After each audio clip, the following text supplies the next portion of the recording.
We're at World Wide Technology Raceway, and the playoffs are underway.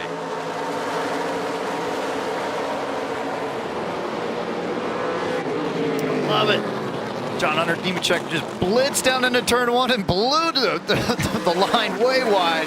And that opens up the door for Hill. I mean, that is just how much intensity all these guys have brought to the playoffs. It's time, and it's now. There's Sheldon Creed at orange number 2, challenging Nemechek for second. As you mentioned, Kurt, Nemechek drove it down in there and then had to save it from going through the wall. How about this? 3 wide. Crafton down on the bottom in the 88. Chandler Smith and Christian Eckes with him. Wow, what action we saw in this first lap. Crafton almost spun out off turn 2, gathered that truck up and charged forward. This track is really tricky, Kurt. We talked about the 2 differing ends as far as banking and the radius of the turns. You could have a truck that's working good in 1 and 2, get down to 3 and 4, and it'll go away. Absolutely. This is a track very similar to Phoenix, except it's a little bit bigger with the straightaway length. And then you have these flat corners with the curving on the inside, similar to a road course. But the key thing to any racetrack right now with these tires is when the track sits all day, the track is super slick. And Creed down to the bottom. Back to Zane Smith, my bad. Zane putting it down in there, picking up 3rd spot. There's some guys that'll charge hard early when the track is slick, and that's going to pay dividends, especially with the pit strategy calls being locked in tonight. What about the battle for the lead? Sheldon Creed going to the front. Last year's winner. He gets past Austin Hill for the top spot. Just underway. Early laps here in the playoff opener, World Wide Technology Raceway. How about those first few laps? That's fun, right? There's trucks everywhere. It's awesome. That's what I love about the playoffs and seeing these guys all out right now. And Creed, he's doing his normal thing. I like watching Creed up front early in the races because he's putting down those hard laps, but he's got to make sure he keeps track of the track to be there at the end. But man, this guy has set the tone right now early on. 99 is Ben Rhodes, another one of our playoff contenders, battling there with Nemechek. What about Nemechek early? Here comes Stuart Friesen heating up the tailgate of the Ford truck. He's falling straight back. That's surprising. Yeah, he's dropping back big, and it might be where their truck is more set up for with the track being rubbered in. And that'll come to him later in the race. But man, right now he is on his way backwards. Whoa. Hang on to it, bud. Wow. Contact there. Yeah, got a handful. Yeah, Eckes was all in there, and Crafton's looking to make the move and capitalize on those guys. There's Tyler Ankrum in the 26 going with Crafton, getting around Eckes. The 19 of Derek Kraus there pressuring Nemechek in the 4s. You look at Eric Phillips, the crew chief for John Hunter Nemechek. You don't see that worried look on his face very often. Yeah, he does seem a little squirmy in the chair. Nemechek has not settled in just yet. He's sliding back all the way to 10th right now. Look at Stuart Friesen. He put the bumper right next to the Ford truck, and then here comes Eckes on the inside. They make contact. That could cut that left rear tire down. You could see the Goodyear lettering is rubbed off. I'd be a little bit concerned right now if I'm that team. See the brakes on the front heating up pretty good too. Just isn't handling like I think he expected early, and he's falling back. We haven't seen that basically all year, Kurt. Yeah, and there's a ton of trucks still stacked up right behind him. I mean, he just has not gotten settled in, and he wants to try to get settled because it takes like 6 to 9 laps at flat tracks to really get the tires heated up and heat soaked and with the right temperature. And did I just hear a shift? Yeah, he shifted there. We know that's a possibility for these teams to try and do.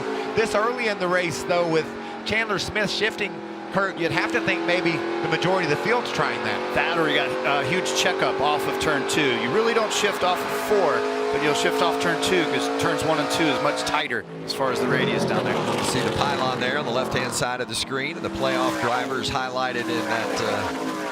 What color do you call that exactly, Michael? Yellowish brown?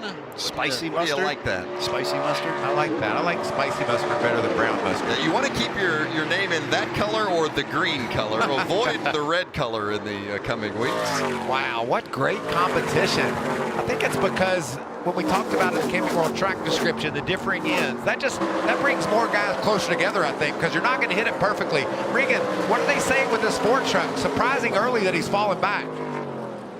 Well, Michael, very surprising to see him struggling. He just now finally came on the radio and said extremely loose with that race truck. The back of the truck wants to step around on him when he gets on the gas, as well as when he's in the middle of the corner. So some big adjustments potentially needed for this Ford truck. Jamie?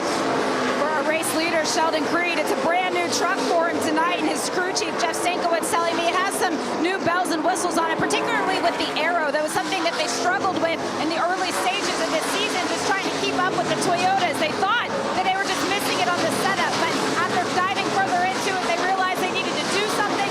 They brought this truck out. They're hoping to be able to park it for Phoenix after tonight, but they feel good about what they brought to the table. Yeah, the last 5 races in the regular season, Creed led just 3 laps. He's already led twice that here tonight. Sheldon Creed out front, looking to defend that championship. He wants another one of these title trophies.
Back for the NASCAR Camping World Truck Series playoff opener from World Wide Technology Raceway. Sheldon Creed continues to lead the way here in the early laps of stage 1, and there's Chris Hacker, the 21-year-old, making his debut, and smoke coming out of the back end of that Toyota Tundra, and they had to bring him to pit road, and you see pushing him back behind the wall. Look at this mess, Vince. This has been an intense battle. Stuart Friesen and Matt Crafton, both faster than the 99 of Ben Rhodes right now, but neither one of them are able to get by Rhodes. And look at the backup. You see Ingram joined this as well. They have been going at it. Always challenging when you're battling a teammate. You obviously, especially playoff teammates, you want to run them hard because that's your job, but at the same time, last thing you want to do is collect a teammate. Well, Kurt, you know, you've raced here before, how difficult it is to run one of these trucks down in the corner on the bottom. You're going fast enough to where aero has a big deal to do with how you get through the corners. You drive on the inside, the truck wants to get really loose. And that, I was just watching Todd Gilliland down into turn 1 underneath Austin Hill. It almost looked like a road course braking maneuver where he just pulled to the left and tried to outbrake him. This track has so many unique characteristics to it, with the tight of turn 1 and 2, the big openness of 3 and 4, long straightaways, downshifting into this end. There's a lot going on this simple, small little oval. Yeah, technically it's not a short track, but it has a lot of short track characteristics to it, doesn't it? For me, I've always ranked like flat 1 mile tracks as short tracks. Dover is questionable, you know, with it being a mile, but it has high banking and high speeds. This, to me, is a short track, and you got those long straightaways, though, that blend in a little bit of that braking zone power. And you know what? You know when you notice it's a super speedway, Vince, is when you hit something. Because you are hauling the mail 150, 60 miles an hour down in the corner, and you can see Gilliland's trying to work the bottom on the 16 truck of Austin Hill. Can't quite get it done. Obviously, he's faster than Hill right now, but this just tells you how difficult passing is. That and the arrow comes into play, and then down in 1 and 2, the truck it really wants to step out on you and get a little bit looser because that's the tighter end of the track. Austin Hill's like, yeah, sure, buddy, you can take the inside because I know where the grip is up here in the high groove. You know what I love, though, what Gilliland's doing there? He took a step back, tried to run the high side, look at it. Nice run off turn 4, closed right back in, seeing if there's another groove up top that he can use, but the bottom is where the speed is. Oh, he just made a nice crossover. Nice and easy into 1. He's down side by side down the back straightaway, and he's gonna have to push her on in there, but then hold the bottom. Make sure Austin Hill doesn't squeak back underneath him. There you go. Textbook style pass at this racetrack. Todd Gilliland with the second best average finish this season. Carson Hocevar, one of the rookies in the playoffs. How's he rolling, Jamie? For Carson Hocevar, he's dropped 16 places since we went to Green Flag Racing, and his spotter saying on the radio that the rolling center's pretty good, but he's just tied off the corner. But Phil Gould, his crew chief, told me their issue right now is he is bottoming out. They do not have a happy race truck right now, Vince. Well, Phil Gould is one of those guys that can get it turned around. The problem here is that you only get a couple of shots at it. Really, in the truck series in general, it's so important to roll off the track, or roll off the truck with a good truck, because you don't get many pit stops, certainly as compared to a cup car where you get a number of pit stops throughout the course of the race to work on it. You got to be close when you roll off that hauler in the truck series. Yeah, if the truck's bottoming out, that means the front end is set too low and the front splitter's dragging, most likely. And that happens a ton on lower air pressure. It goes away a little bit, but man, it sounds like they're dragging way too much and they have to nurse it now. The biggest thing a driver can do is just take it easy into turn 1 and into turn 3 and not set it on the splitter as hard. How about that 66 of Ty Majeski up there running 10th, trying to pass Nemechek and getting the job done for 9th. He started 25th. You know, Majeski on the move for that ThorSport cam. What I think is interesting, Vince, sometimes when you're loose, when the race first started, like we heard about Nemechek, that'll get better as you get your tires heated up. You get a little bit of pressure in that right front, you can start to make better ground. But we haven't seen that be the case for John Hunter. He continues to fall back. A lot of the times, though, you're setting up for the latter part of the race when a track's really rubbered in. And, man, they just might have missed the combo a little bit. But right now, Creed is doing his thing up front, and his truck looks pretty solid the way he's carving some lap times right now. Just over 30 to go here in round 1, stage 1. How about this look from Matt Crafton's bumper cam? It is tight, and it's going to be that way all night long.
Problems for one of our playoff teams, Chandler Smith and that 18 group. A lot of smoke coming out the back end, and I think it blew up, but no, we were take a look at it.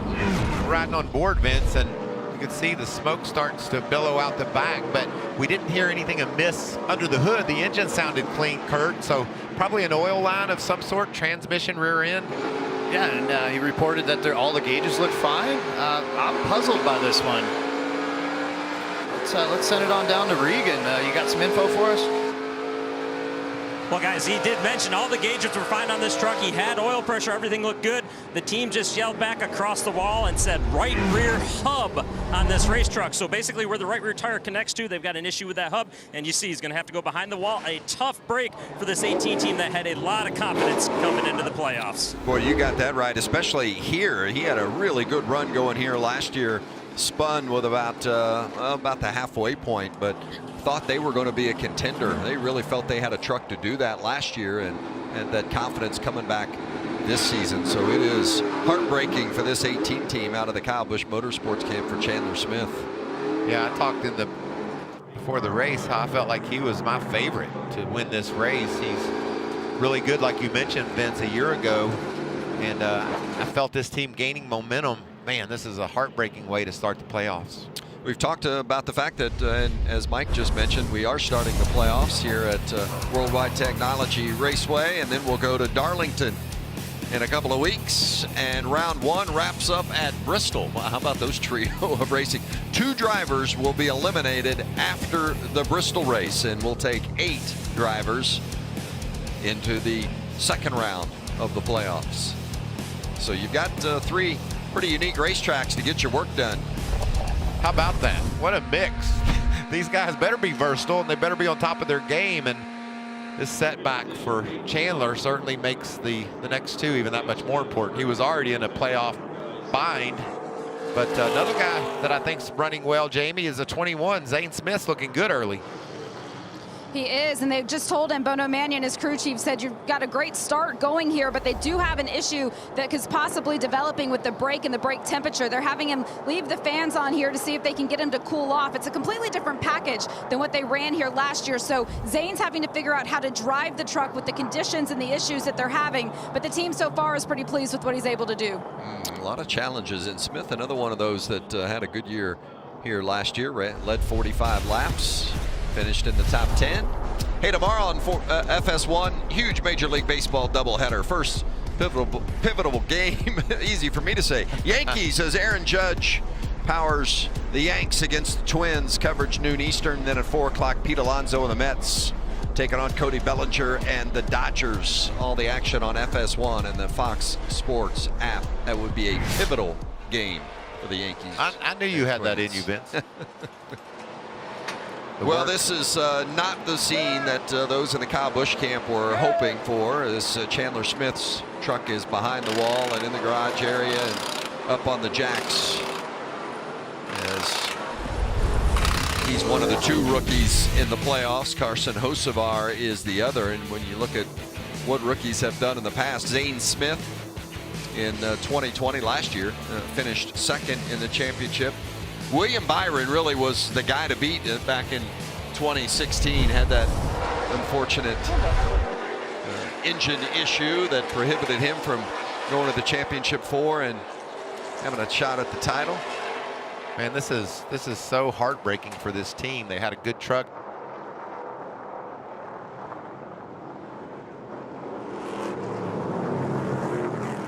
Setback as well. I mean, you have all season long to get into playoffs, and then some part failure, probably an O-ring or something, some $5 piece takes away your shot right away at the championship run. But we'll see if they can bounce back. We got to restart, and we've got our GMS trucks on the front row battling down into turn 1. 26 laps to go here in stage 1. Zane Smith on the inside, and that white truck, the 2, and the orange is Sheldon Creed. Smith gets the better of this restart. And the teams will all make note of that, Vince. We saw Creed take the top, thinking that would be the fast way down into turn 1, but Zane Smith powered to the bottom, took the lead away. So the spotters will say, okay, that's what happened on that restart. What do we do next time? Exactly. It's always awesome. Oh, he's pushing him all the way down into the fuzz down there. 4 wide, 3 wide now. And Nemechek is still struggling to get going on these restarts. Yeah, that was Derek Kraus that got run all the way down to the wall on the inside. Now Kraus is trying to recover.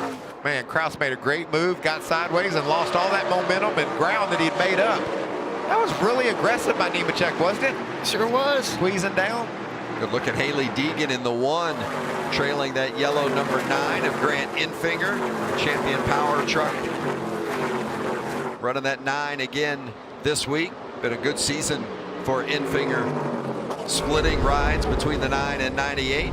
Now watch Nemechek block the 19 of Kraus. He's just pushing him down there. That's like an open wheel move where you use all the racetrack and try to use the inside wall as a defense mechanism.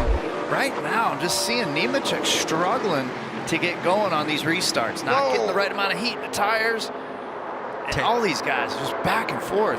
Tanner Gray was in a bind there, loose down to the corner. Look at him, 3 wide again. Kraus is on the bottom.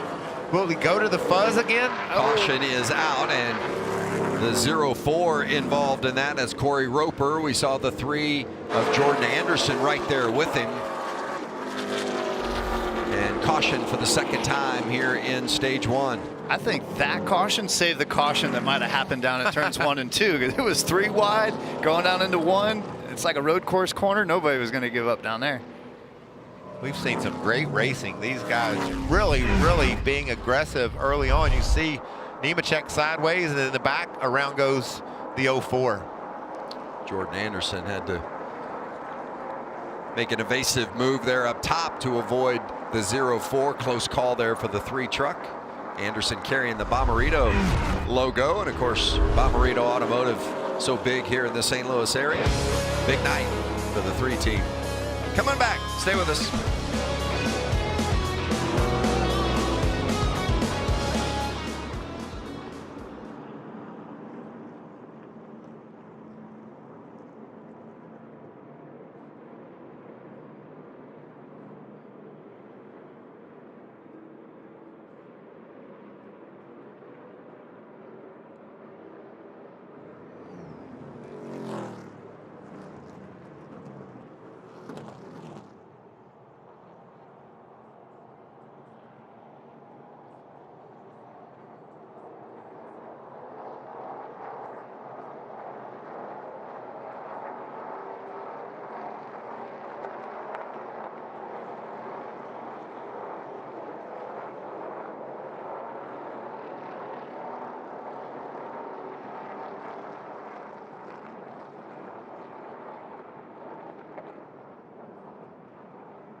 Back at World Wide Technology Raceway.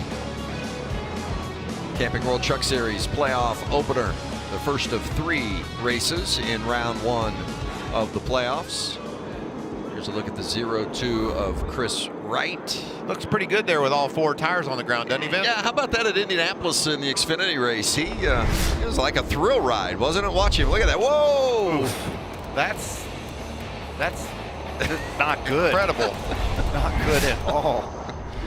I was going to say that's Days of Thunder type stuff, but it might even been bigger than that. Those curbs were vicious last week. Luckily here at World Wide Technology Raceway, they've got them smoothed out and kind of roughed into the original configuration. This track's had a little bit of road course attitude to it, so it was cool to see what bad curbs and replays like that look like. Hopefully we don't see any of that action tonight. And under caution here for the second time this evening, and we're still here in stage 1. How about Todd Gilliland having a good run inside the top 5, Jamie? He was really beating himself up, though, Vince, about his restart. He said he just has no fire off. He loses all the grip. The team telling him, just keep trying to scrub those tires when you're out here under caution. Try and get more heat with them. Todd agreed that he could certainly be doing a better job of that. So that's what he's going to focus on these final laps as we go back to green. You know, the way that these tires react, Michael, it's weird. At the flat 1 mile style tracks like Loudon, Phoenix, Gateway, Richmond kind of falls into this category that you want to scrub them in and get as much heat into them as possible. Then you build up the air pressure artificially, and now the air pressures are high and it has less grip. I mean, it's fun. It's a balance of finding the right way to scrub in the tires. What about this truck? It's pretty awesome. 19 spots since the start of this race. Ty Majeski getting a great opportunity here in the playoffs to go racing up inside the top 10. He's 6th right now. Just a few spots behind him, Grant Enfinger in the 9. He's also, as we expected, Vince, solid, strong. He's up 18 spots. So I think it's interesting, Kurt. You talked about it earlier. As the track changes, will these trucks continue to be strong, and will John Hunter be able to come forward as we put rubber on the road? Yeah, that's the big thing. We'll see after that stage break and what adjustments they put to it. And then it's a matter of, all right, you got to catch back up and get points in stage 2. But ultimately, these guys are all racing for the win. Everybody I talked to, whether it was Crafton, Zane Smith, talking to Kyle Busch Motorsports, they're like, we're here for the W because we want to set the tone in the playoffs. Well, it's so important. If you win in the first round of the playoffs, you automatically advance to round 2, regardless of where your points position might be. So John Hunter Nemechek comes into this race with a nice little points cushion because it was a regular season title. This puts a little more pressure on everybody else to win in round 1. And you saw as they came down the front straightaway, Vince, they hit the choose zone. They're able to pick which line they wanted. And we talked earlier when Creed lost the lead going to the top, Zane Smith in the 21, he chose the bottom. So that's the trend so far. There you see Smith. We'll see if he's able to hold serve down there, but he chose to go the opposite direction that Creed chose earlier. Yeah, he has not led nearly as many laps as he did a year ago. In fact, coming into this race tonight, he had led 180 fewer laps than he did last season. But Zane Smith finds himself out front here at Worldwide Technology. Got his teammate there, Sheldon Creed, on the outside as we get ready for this restart. And when they come to the line and get that green flag, there will be 17 laps to go in stage 1. And these restarts have been crazy. They go jamming through the gears, and let's see what Creed has got for Zane Smith. He knows what he did wrong last time, and he's got to try to hang on his right rear and push him out. He can't quite hold on to him. Zane Smith clears him, takes the lead. On he goes. You saw Gilliland slip back a couple of spots, and Jamie reported having a little trouble on those restarts is the 38. He's trying to now fend off the 52. Losing another spot on the outside is Gilliland. Man, this is tough treading, though, boys. When you get too wide into these corners, somebody's going to get loose down on the bottom. We got to battle for the lead. Watch the 2 truck. Can he keep it under control, diving down in that corner on the bottom? Creed has led 28 laps so far tonight. Zane Smith has led 9, and the 2 of them are out front battling for the top spot right now. Smith holding on to it. That's Ben Rhodes in 3rd, Friesen in 4th, and Gilliland rounding out the top 5. You see the GMS drivers in the pylon and where they are running. Smith and Creed in the playoffs. Ankrum, Purdy, and Wood not. You know, heard Jamie report earlier about a new aero set up for the 2-truck of Sheldon Creed. You know, Zane Smith has that new aero as well. And that's just what, I mean, Kurt, we're talking hundreds of thousands of an inch here or there on these trucks, but it can change the balance of these things. Oh, absolutely, but you always bring your best stuff for the playoffs. Uh-oh, we got Caution back out now. again for the 3rd time, and it's Jake Griffith. The 51, Griffith making his series debut. And that's the 2nd truck out of the Kyle Busch camp that's had problems tonight. The 18 of Chandler Smith behind the wall, and now the 51 of Griffith has damage in the rear end. Yeah, Derek, that has every sign of loose end maybe, you know, and getting, like we talked how challenging it is to hang on to him on the bottom. Not a lot of experience for Derek in the 51, and around it went, whether he had help or not. We'll have to see. We see a little smoke off Taylor Gray there in the 17. Derek Griffith was running just outside the top 20. Mentioned again, making his series debut, off to a tough start.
Welcome back to the Camping World Truck Series, the first round of the playoffs at Gateway Speedway. And so far early tonight, it's been a little bit of a surprise. John Hunter, Nemechek in the number 4. He is struggling mightily. We've seen him fall back to the back so far early on. Right now, that race truck's still loose, but veteran crew chief Eric Phillips on the radio with John Hunter, basically telling him, coaching him up, saying, keep calm. We're going to fix it on this first stop. Just take care of my race truck. We don't want to tear anything up on that. We will get it better for you. Look for these guys to make some pretty good adjustments on this first stop. Jamie? For Austin Hill, who is all the way back in 8th place now. He's 2nd seed in the playoff standings, but he's struggling tonight. He said he's loose on entry. It's really hurting his center roll speed. He definitely wants to be tighter to get back to the gas on both ends of the racetrack. When they bring it in, he's going to work on that right rear and get get better drive going into these corners, but he's not happy with the truck in this first stage. Yeah, there's a lot of drivers that are looking forward to that first pit stop where they can make adjustments to it as you get a good look at that 16. By the way, all the playoff teams with that blue banner across the top of the windshield, and also the splitter is in blue, and the rear spoiler will be in blue as well. That's how you identify the playoff teams. And as you see there in the pylon on the left-hand side, how the playoffs work, you've got 10 drivers that are championship eligible beginning tonight. 2 of those drivers will be eliminated after the round of 10, which is the first 3 races tonight, and then in a couple of weeks at Darlington, and then wrapping up at Bristol. Then in the next round of 3 races, 4 drivers will be eliminated, and that'll leave us with the championship 4 that'll go for the fifth title in Phoenix. You know what I like? It's hard just to get to the championship 4. I mean, isn't that kind of the championship? I mean, just getting to the 4? That's exactly right. And, you know, we see a guy like Chandler Smith who knows that he's pretty much going to have to win one of the next 2 to get to the next round, Vince. And then you have Matt Crafton solid early in this race. You can see beautiful Menards color. I was talking to Matt earlier today, and he said that Menards and Matt Crafton's relationship dates back about 18 years, the longest running sponsor-driver relationship in all of NASCAR. How cool is that? That's fabulous. That is something to be proud of. It is, and Matt is a champion and feels like that they're one of the team. Like, he didn't care about John Hunter when I talked to him earlier today. He said, we're good enough to win this championship. We get hot at the right time, we can be the champions. Well, and he has the experience. He knows he has done it all. He's even won a championship without winning a race. And he knows, and like I think most of the others, that experience matters in the playoffs. There's some drivers that don't have a lot of experience in the playoffs this year, so I think that everybody's going to be pushing as hard as they can. We're going in there and we're not as nervous as maybe some of these other kids could be, and mistakes could be made when you're younger. I really feel like I can just bring a lot more confidence having already one playoff appearance under my belt. At the end of the day, I've done it before, so I think it goes a long ways just for the nerves part. They're going to tell you, I'm sleeping fine, but trust me, you're not sleeping fine, and hopefully it wears on them.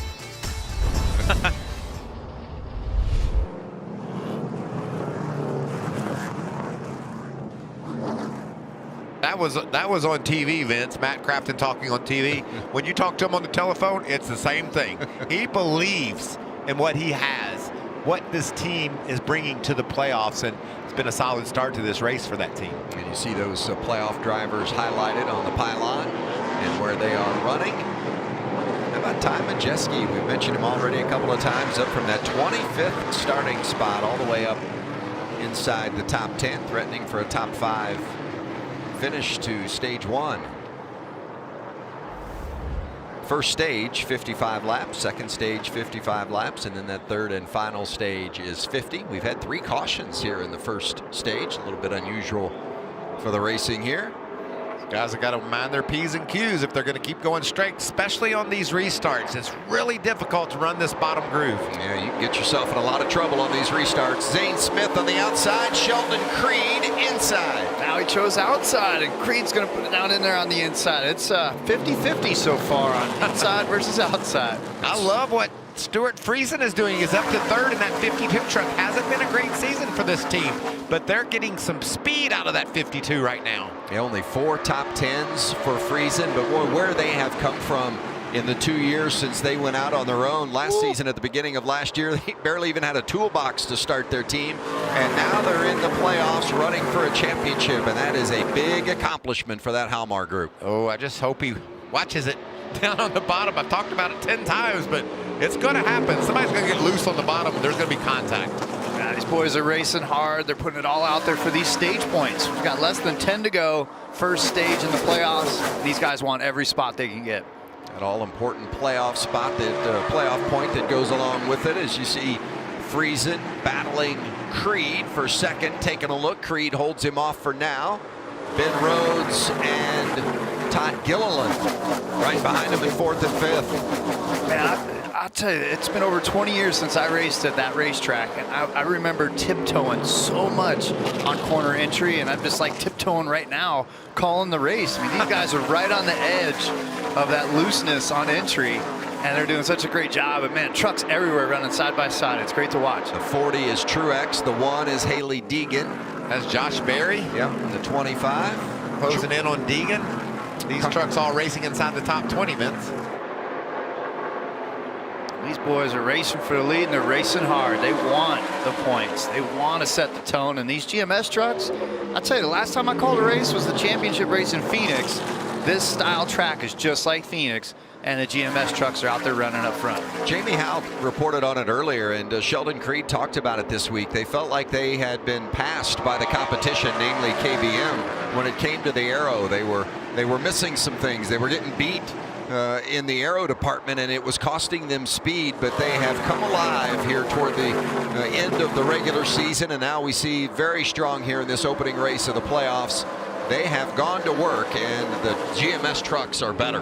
No doubt, and that's interesting. Kurt, you know what playoff time is like, what these teams focus on and get ready for the playoffs, and will they park these trucks? Say GMS wins this race, and you know how much this racetrack is like Phoenix for the champion. Will they park it and carry it out to Phoenix? It just depends on how the races stack up, but you might need to bring this truck to Martinsville if you're not advanced yet, because you got to give yourself a chance to win it. You got to be in it to win it.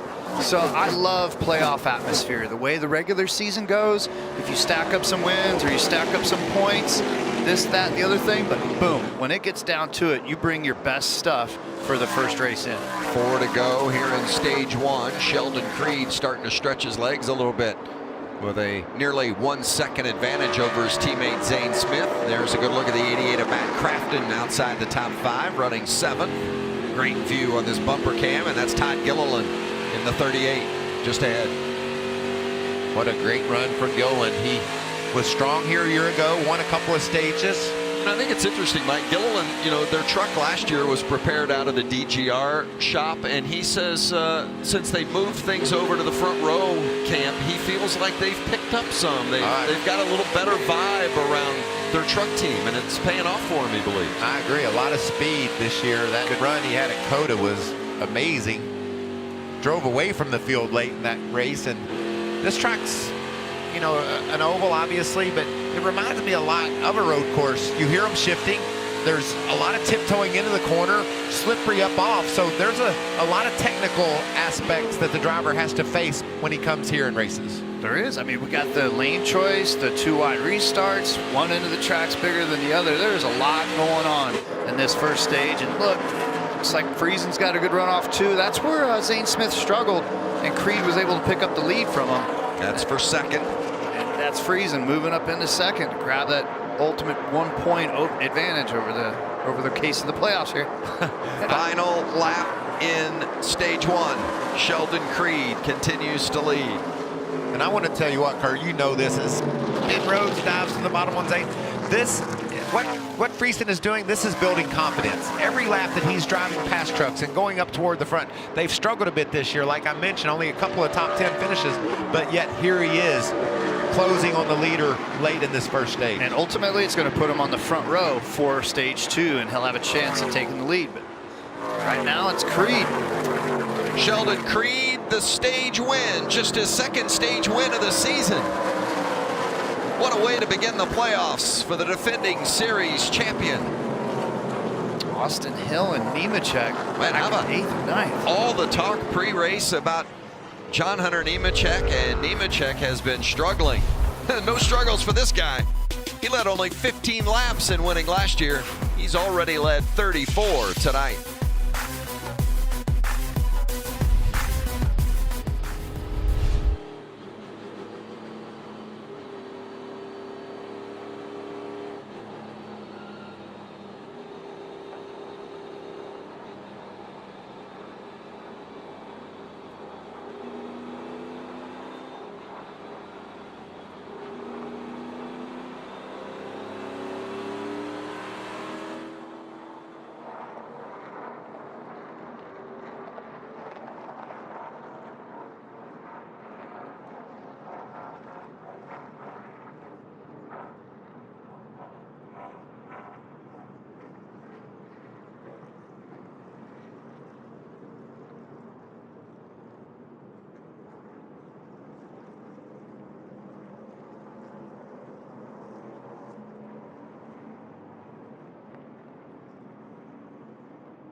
Welcome back to the Toyota 200, presented by CK Power. NASCAR Camping World Truck Series playoff action, stage 1 complete. Sheldon Creed, the stage 1 winner. You see those stage points that correlate with their finish. A couple of non-playoff guys in the top 10. Tip of the cap to Ty Majeski and Derek Kraus. Maybe the big story in that 10th is John Hunter Nemechek in 9th. A lot of surprises early. These guys are tiptoeing into the pits. These are controlled stops. Come in, get your tires. You're not going to lose your track position. Yep, you will line up the way you enter once we go back on the restart, and you can see that you can only change tires during the stage breaks. You can fuel it up at any time, but you can only change tires during these stage breaks, and there will be 3 minutes to get your work done. You know what I love, Vince? We see Ty Majeski, we've talked a lot about him. He's up 20 spots. Grant Enfinger up 19. These guys are passing trucks. So don't worry about the fact that you're not going to gain any positions on pit road. We're all going to get fresh tires. We're going to make adjustments, and then we're going to go out and race hard like we've seen 2-3 wide racing once they throw the green flag to see who wins stage 2 and ultimately gets to the checker flag at the end. And we should point out this isn't normally the way the pit stops are handled in the Camping World Truck Series, but with the Xfinity and Cup teams in Michigan for the racing tomorrow, and this being a standalone event for the NASCAR Camping World Truck Series, it spreads those pit crews ultra thin, and this makes everybody a little more of a level playing field. Plus, Vince, it just saves these teams a lot of money. Yep. I mean, it's tough getting to the racetrack week in and week out. This is a simple way to save the teams thousands of dollars and still have a great race, which we're seeing here tonight. Regan is with Stuart Friesen in the 52. Well, Michael, you just mentioned the fact that some of these teams have been able to pass a lot of trucks. One of those teams that has passed a lot of trucks, the 52 of Stuart Friesen, up 7 spots already into this race to the second position. Right now, that truck, it's just a little bit too tight in turns 3 and 4 for him. He's comfortable with it, but wants a small adjustment to help that. And we've noted in the broadcast how good his restarts have been. That team has noted as well. They've been coaching him up and pumping him up on the radio about how great his restarts are. They've been very excited with what's going on there. Their plan coming in this race was to basically try and get as many points as they could. Points race for these first 2 races, but that plan may be changing as good as this truck is right now. And then the 99 truck of Ben Rhodes, also just a little bit too tight with that race truck as well. That means the front doesn't turn quite as good as he wants it to. Overall, happy with it. Just a small adjustment for that. He's been having to try and do what he can to get clean air on the left front corner of that truck. What that does is it pushes the truck down, gives it a little bit of extra grip, helps it make it through the corner just a little bit better. Outside of that, a brake vibration and a little bit of brake fade. That's the one thing that they're a little concerned about that we got to keep an eye on for the rest of the race. Jamie Howe?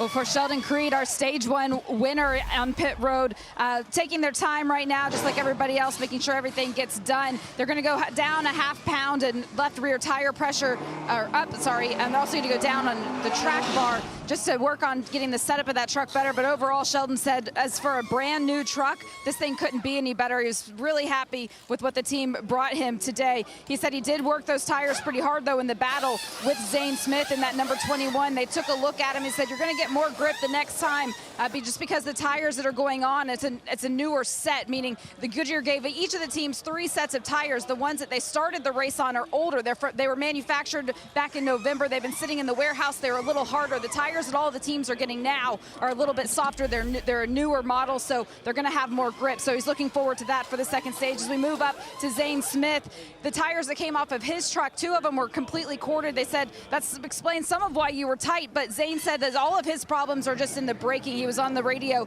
with his crew chief, Bono Mannion. He said, 4 years we've been coming here and we've always had these brake issues. They've run 3 different packages and he's still struggling, but they told him, we can't fix it.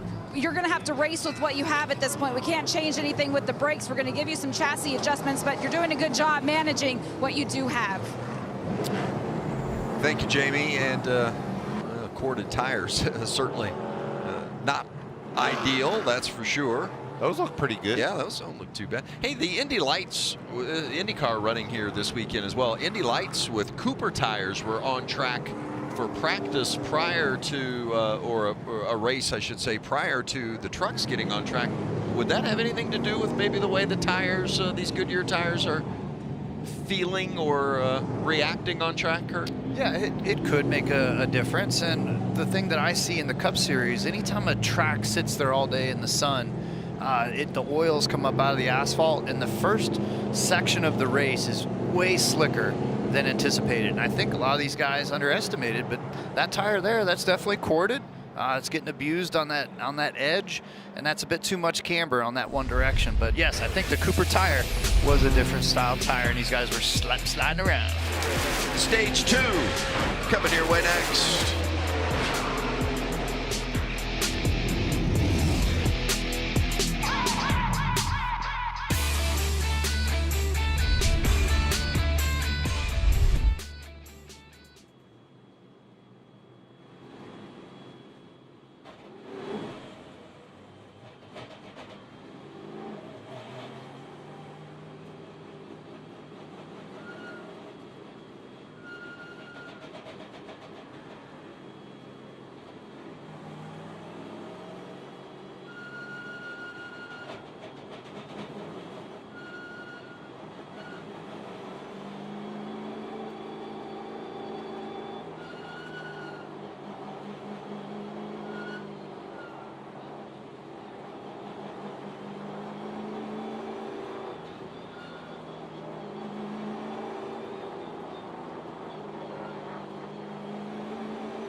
Hey, tomorrow, one of the greatest fighters of our generation puts his legacy on the line as Manny Pacquiao battles welterweight world champion Dennis Ugas in the can't-miss title fight of the summer.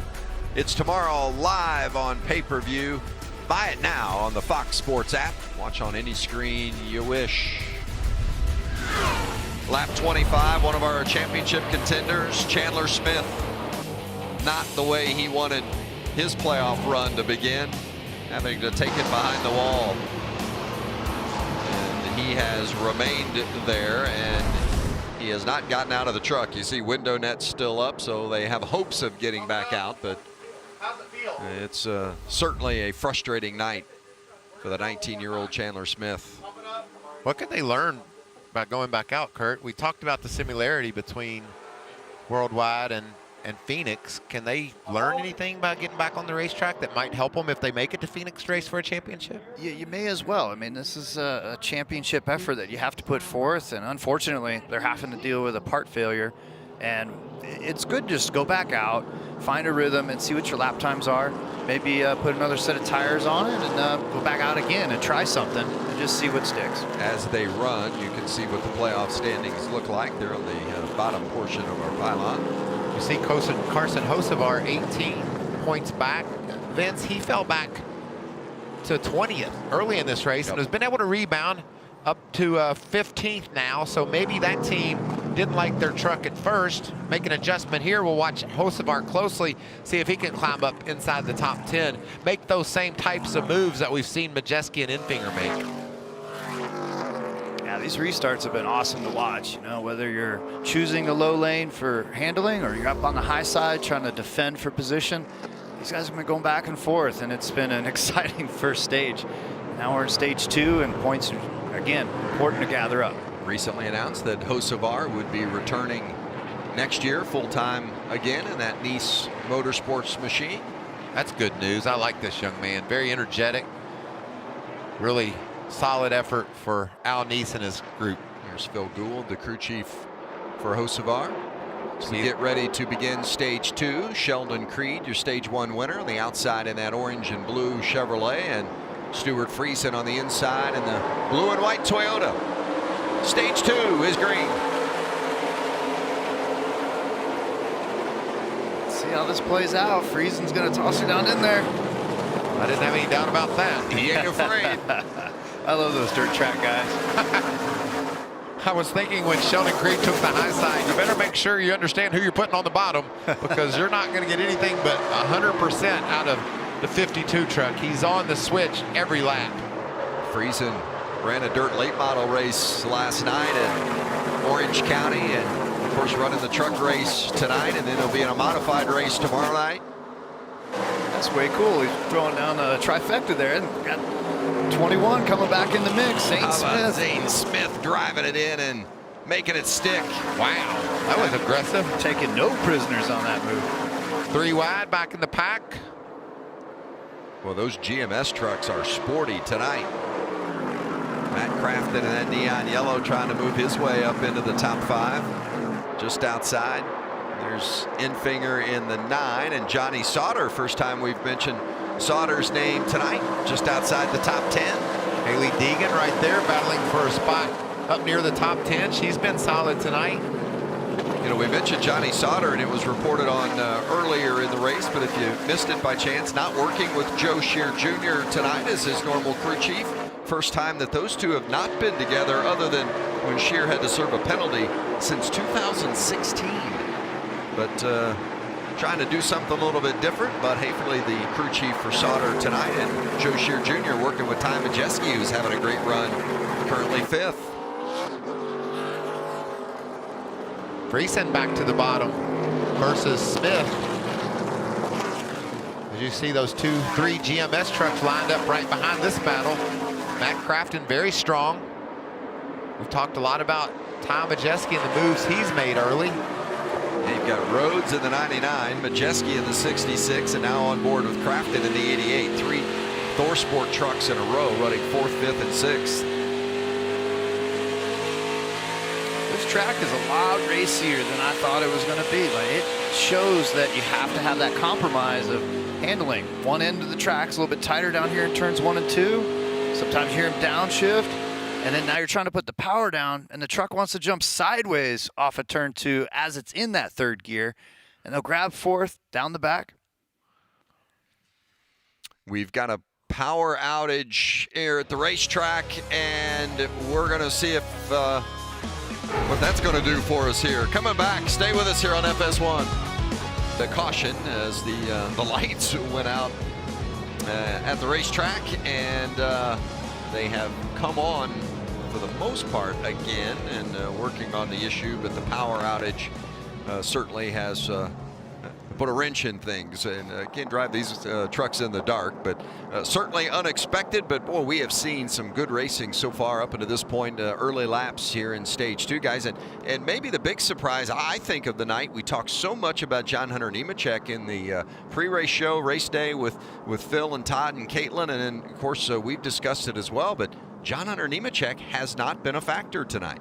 No, it looks like his truck's been on the loose side, and he's been struggling on all the restarts. And when one thing adds up, the next thing adds up, and that means you're on defense. And a lot of guys have been putting it on the inside, and he's been trying to put up some blocks and try to hold on to that track position. But it's been a battle for those guys.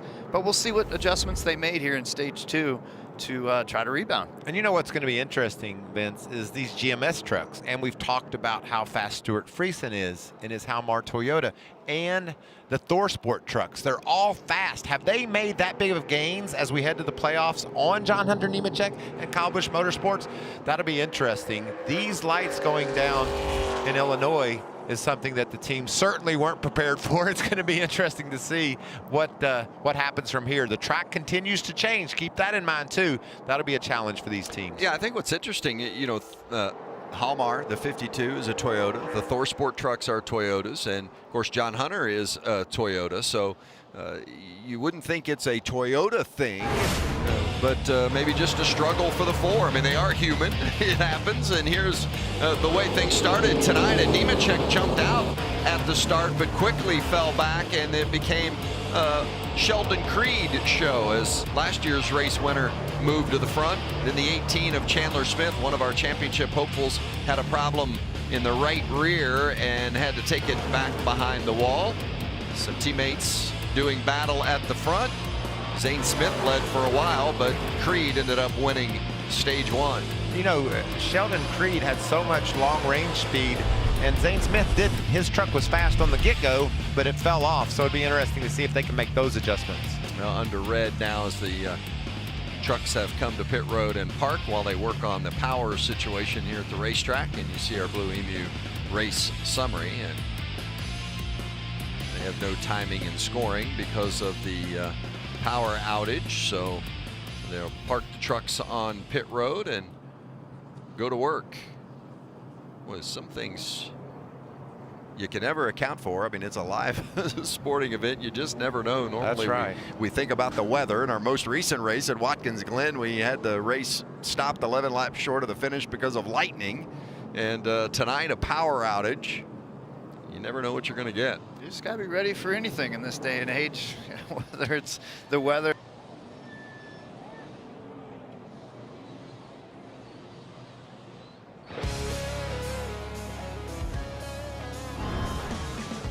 Ahead, the Cup teams will be at Michigan tomorrow.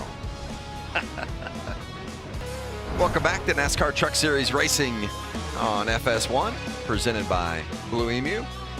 Well, that's a great sight. Drivers back in their trucks. If by chance you're just joining us, they've had a power outage at the track.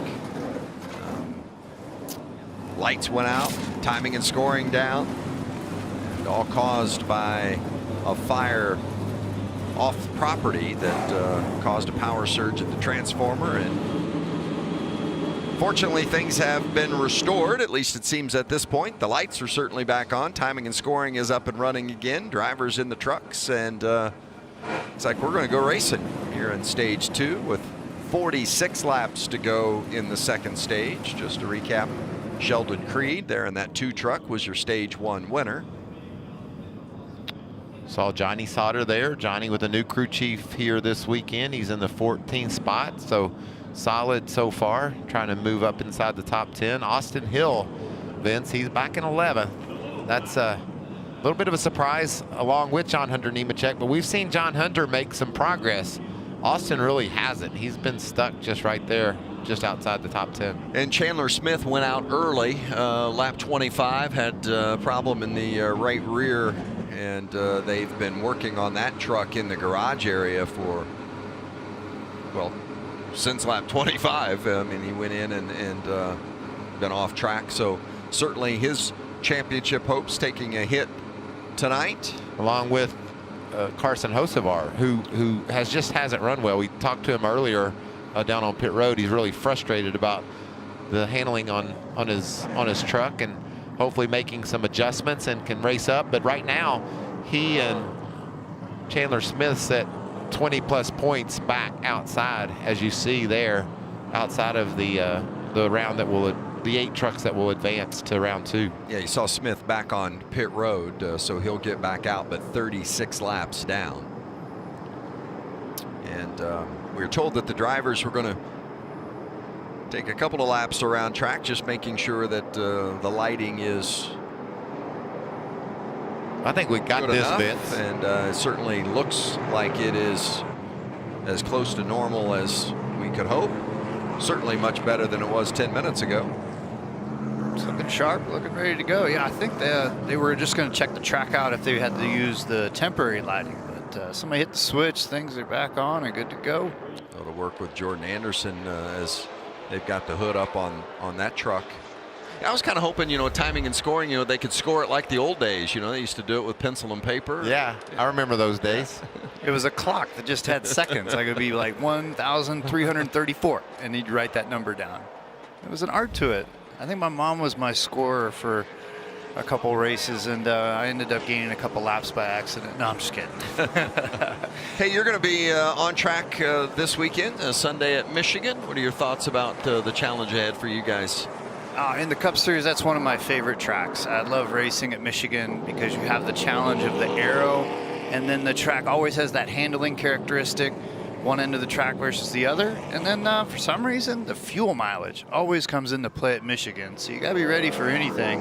And with no practice, it just makes it that much more challenging. But we're locked into the playoffs. Things are looking pretty smooth on a #1 Monster Energy Chevrolet. It's funny you say that, Kurt. I was listening to XM NASCAR today, and there was a race from 2009 that Mark Martin won, and there was 3 different leaders on the last lap, and all of them ran out of gas. Biffle ran out of gas just before Mark Martin passed him, and then Mark ran out of gas and coasted across the start-finish line. But and you remember Dale Jr. with a big win back, broke a winless streak back 10 years ago with a fuel mileage win there at Michigan. So it's crazy, like you said, how it sometimes seems to play out that way at Michigan. I've won a race there with a rain-shortened event. I've won a race there before we even knew what coil binding springs were. And then I think one of my most dominant cars in 2007 when I was with Penske, we were able to win there. So you got to just continue to adapt. And Michigan's one of those old school tracks where old school things pop up and bite you. Well, I remember vividly when you're talking about coil binds, and most of the time that meant front springs, but you look like you were driving an El Camino one time there. Your back end was dragging the ground and you were driving away from the field. A unique, innovative setup that you had at Michigan, and that's fun memories. Yeah, that was 2013. I was with Furniture Row, and Cole Pern wanted to drop the rear springs down to about 100 pounds each, and we had that thing dragging in all which directions. She wasn't really happy in traffic, but she was really fast by herself. That was fun to watch. There's Chandler Smith, got his truck repaired and back on the track. He's just looking to gain a point or two, Vince. Anything he can to try to salvage something here this evening. And that 1 point could make a difference. You never know, so you want to get it if possible. And if you're keeping track at home, that red flag just under 49 minutes, 48 and some change, as the trucks will make their way down the front stretch and you'll come to the choose zone. So will these drivers pick the inside lane or the outside for this restart? 2 takes the outside, I think. He was successful starting out there last time. He's going to have his teammate down on the bottom. That gives you a little comfort that you're not going to get bounced up out of the groove. We'll see if I'm right or wrong.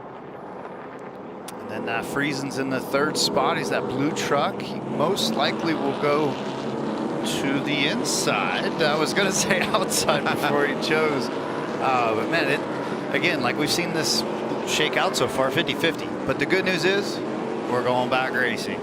That's right. And what do you see as the deciding factor in what you would want to choose inside or outside for this restart? Well, what I would do if I were Sheldon Creed is just what he did there. I like the outside. You're not going to get loose down on the bottom, and he put his teammate below him. Earlier when he put Stuart Friesen down there, knowing what kind of racer the aggression level of Stuart Friesen, I was a little bit nervous about that one. And I've said it before, Kurt. I want to reiterate how difficult it is to hold your truck steady on the bottom when you're racing side by side. That 3 and 4 is relatively a flat corner, and you are hauling the mail when you get down there. Yeah, that's that whole tiptoeing loose on entry feel, and especially when you're just behind the truck to the outside, or you're on the inside, but you got a few feet there. It pours a ton of air onto your nose, and then you lose the side force. So it's really loose on the inside, but All right, let's focus. We got stage 2 here, and it's time to go. Pace car is off. Sheldon Creed on the outside and his teammate Zane Smith on the inside. And after a 48-minute red flag, the lights are back on and the racing is going strong. Clean restart for Creed. He's going to jump out there handsomely. Going to bring Ben Rhodes with him too. See John Hunter up on the outside, trying to make a little bit of noise for the first time tonight. These boys and girls are right back at it. How difficult is it just to flip a switch? I know that's how the truck starts. How do these drivers get ready after a break like that, Kurt? You put your helmet on, right, Mikey, and you turn into a whole different human being. These guys are racers. They love it.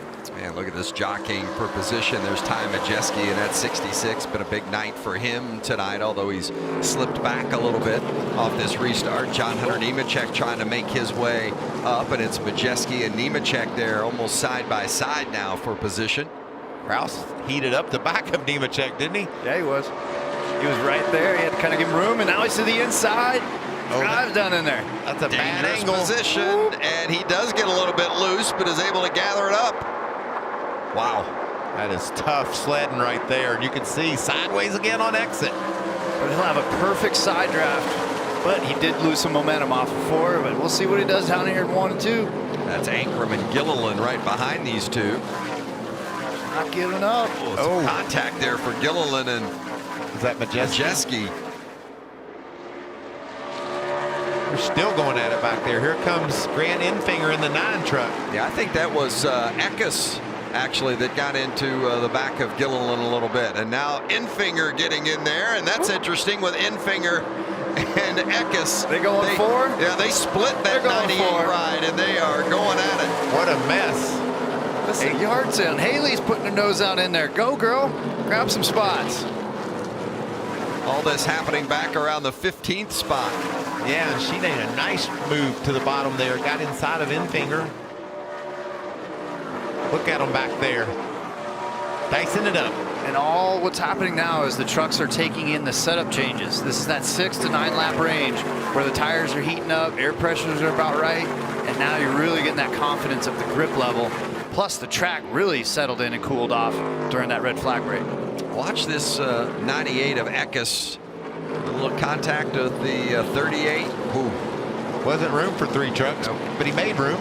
And then 4 ended up coming through. Man, I remember when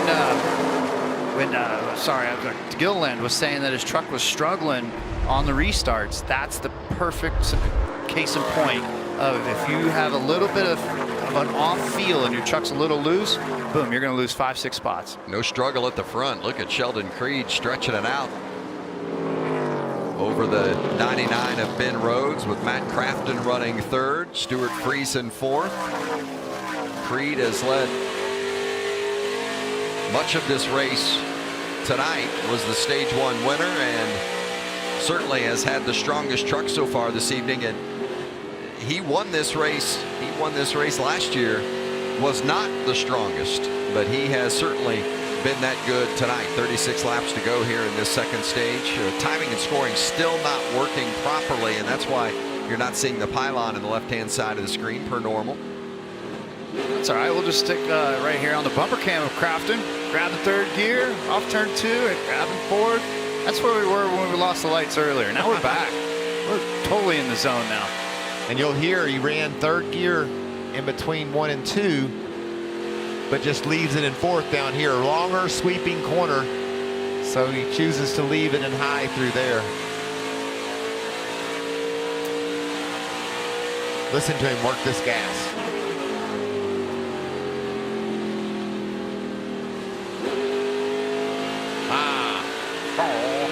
Definitely grabbing gears and trying to make the best lap time you can. But the more that you use the transmission, the more it heats up everything. I thought Ben Rhodes made an interesting comment during the course of the red flag and during the interview. He spoke about the move to Toyota and TRD. And boy, Toyota Research and Development has really done such a great job with all of their race teams, but particularly you hear drivers talk about the assistance that they get from them, whether it's from a fitness or a nutrition standpoint, all things outside of the truck that Toyota does to help their drivers and help their teams be better. And the drivers talk a lot about that. I mean, it means a lot to them, and they think it's a big help in making them better.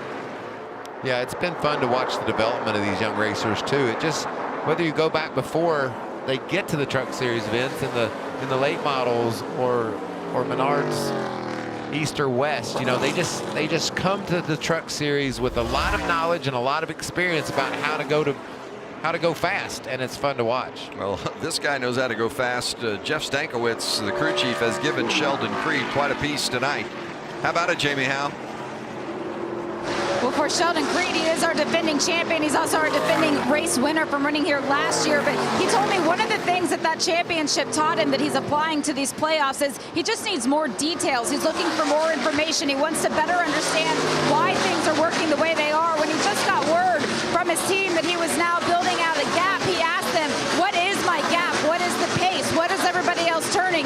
You guys don't have timing and scoring, but the teams don't have it at the racetrack right now either. So Sheldon's not getting all the information that he wants, but he still has a truck that he knows he can race with. No, I don't think they need timing and scoring. I would just look out there and see that big gap between first and second. That's all the timing and scoring they need, isn't it? Yeah, the mirror will show you what you got for a gap. It's a good feeling when you're out front, but you want to know what pace you're supposed to push the tires at, because the key thing is if you start backing off your pace now in stage 2 and then everybody else shows up for the final run, you better have your handling right. About 30 to go here in stage 2 as they've completed lap 80 of this race. So right at the halfway mark in the race. They'll go to lap 110 at the end of stage 2. That's really frustrating for Matt Crafton because he probably feels like he's got a faster truck than Rhodes that he's chasing, but he just can't make the move. Look at him getting right up on the... Hit him. That's your only option, but that's your teammate. How do you hit him? No, not supposed to hit him. It's funny, like I was watching the 99's line a couple laps ago, and he was hugging the bottom, and that definitely dumps the dirtier air onto Crafton's truck. 3 and 4, let's watch Crafton. Let's see if he can get a run off 4 like he did last lap. Nope, definitely did not that lap. You can hear him roll out of the gas on exit like he got a little bit tight. Yep. Maybe he can take advantage of the slower truck. No, he's going to get well out of the way, so Crafton will again just have to follow along in the tire tracks of Ben Rhodes as Stuart Friesen begins to close in on the 2 battling for second. There's Zane Smith and John Hunter Nemechek trying to make their way up toward the front. Nemechek, as he talked about in the red flag interview, they certainly didn't have a truck that they were pleased with in that first stage. Worked on it during the stage break. Got a little bit better in stage 2 here, but still not completely satisfied with their truck. This is a learning process as they race for the 6th position. It's a situation that Nemechek hasn't been in a lot this season, struggling just to run in the top 10. So they're learning, and will use the lessons they learned tonight to be better as we race on through the playoffs.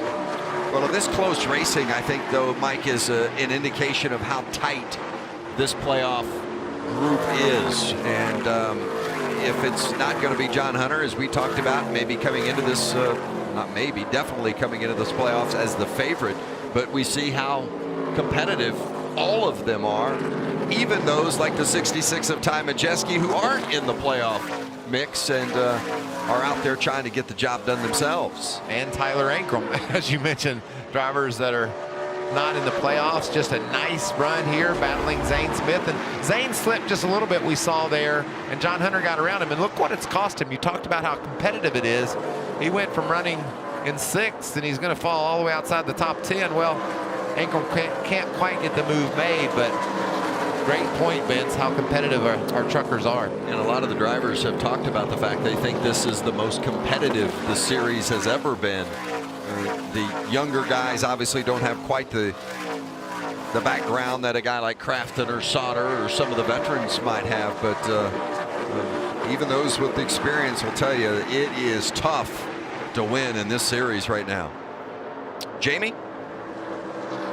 As we watched Tyler Ankrum in that number 26 up against Zane Smith in front of him in the number 21, talked to Ankrum about not making this playoffs, and he said, you know, it is a tough pill to swallow for sure. They had high hopes at the beginning of the season, but what it's taught him he's 20 years old, is that he has a fight in him that he didn't know he had before. He's learned that he likes the process of getting knocked down and getting back up again, and that's what his goal is with these final 7 races. He wants to end it with a victory. He wants to end with at least one win to carry himself into 2022. But he said at the end of the day, it's just been a really great learning experience for him at a young age.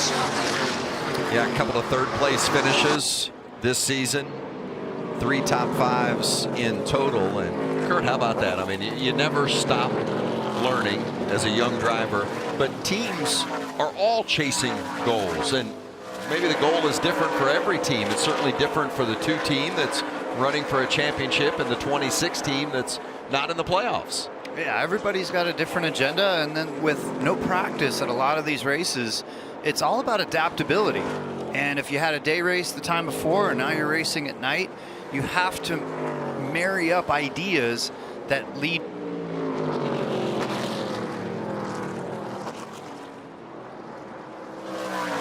And there's the agenda of a playoff team versus a team that is switching crew chiefs and trying to get better for next year. So a lot of different things, and that's what makes this so great. About 20 to go here in stage 2 as you watch Ben Rhodes and his teammate Matt Crafton battling for position. Crafton's got to be frustrated. Look at the speed he has. He's got to run maybe this time. He's been faster in the middle of 3 and 4. Got that good run down the front. That's going to open the door. Can he get inside, Ben? Possibly. Squeezing him down. Maybe. Nope. Didn't quite get it done. We had a chance to put a fender on him and didn't do it. Racing with his teammate there. He was kind to us. He didn't want to use up that bumper camera. Well, there's plenty of time left in this race, too. There is. Still in this second stage. What great shots that is giving us as well. You can really see Ben Rhodes doing a nice job hugging the bottom. You see 20 laps to go here in this second stage. Todd Gilliland on the inside of Grant Enfinger making that move, or did he? Yes, he did. Enfinger's had some good runs here in the past. He won stage 1 and stage 2, led 52 laps, finished 6th a couple of years ago. Haley Deegan talked about running around the veterans and how much she's learning. You can see she's closed right up on the back of Enfinger in that 9 truck, and that's Johnny Sauter that she's ahead of. So certainly learning a lot and performing well here at World Wide Technology. There's Johnny Sauter behind her. I like how some drivers have that larger arc into turn 1, and then they're able to bring it down off turn 2. In St. Louis area, wouldn't that be arch? Oh, you're right. That's an arch. Into turn 2. Yeah, they're some of them are really arching it in there, aren't they, Kurt? That's going to give you that slingshot move down the back straightaway. No, it's the way the tires react right now at some of these flat tracks. You have to give up a little bit on entry and arc it wide, and then try to use the front turn on the exit and really make the straightaways longer, and that just adds to making your lap time better. And so good trucks will carve and turn and run on the bottom side on exit. And you can use that apron a bit down here in 3 and 4 as well to help your truck turn, but that's not really available in 1 and 2. Each end is so diversely different. Yep, you just got to find the right feel in the truck and try to get the best lap time you can, even when timing and scoring won't tell you how fast you're going.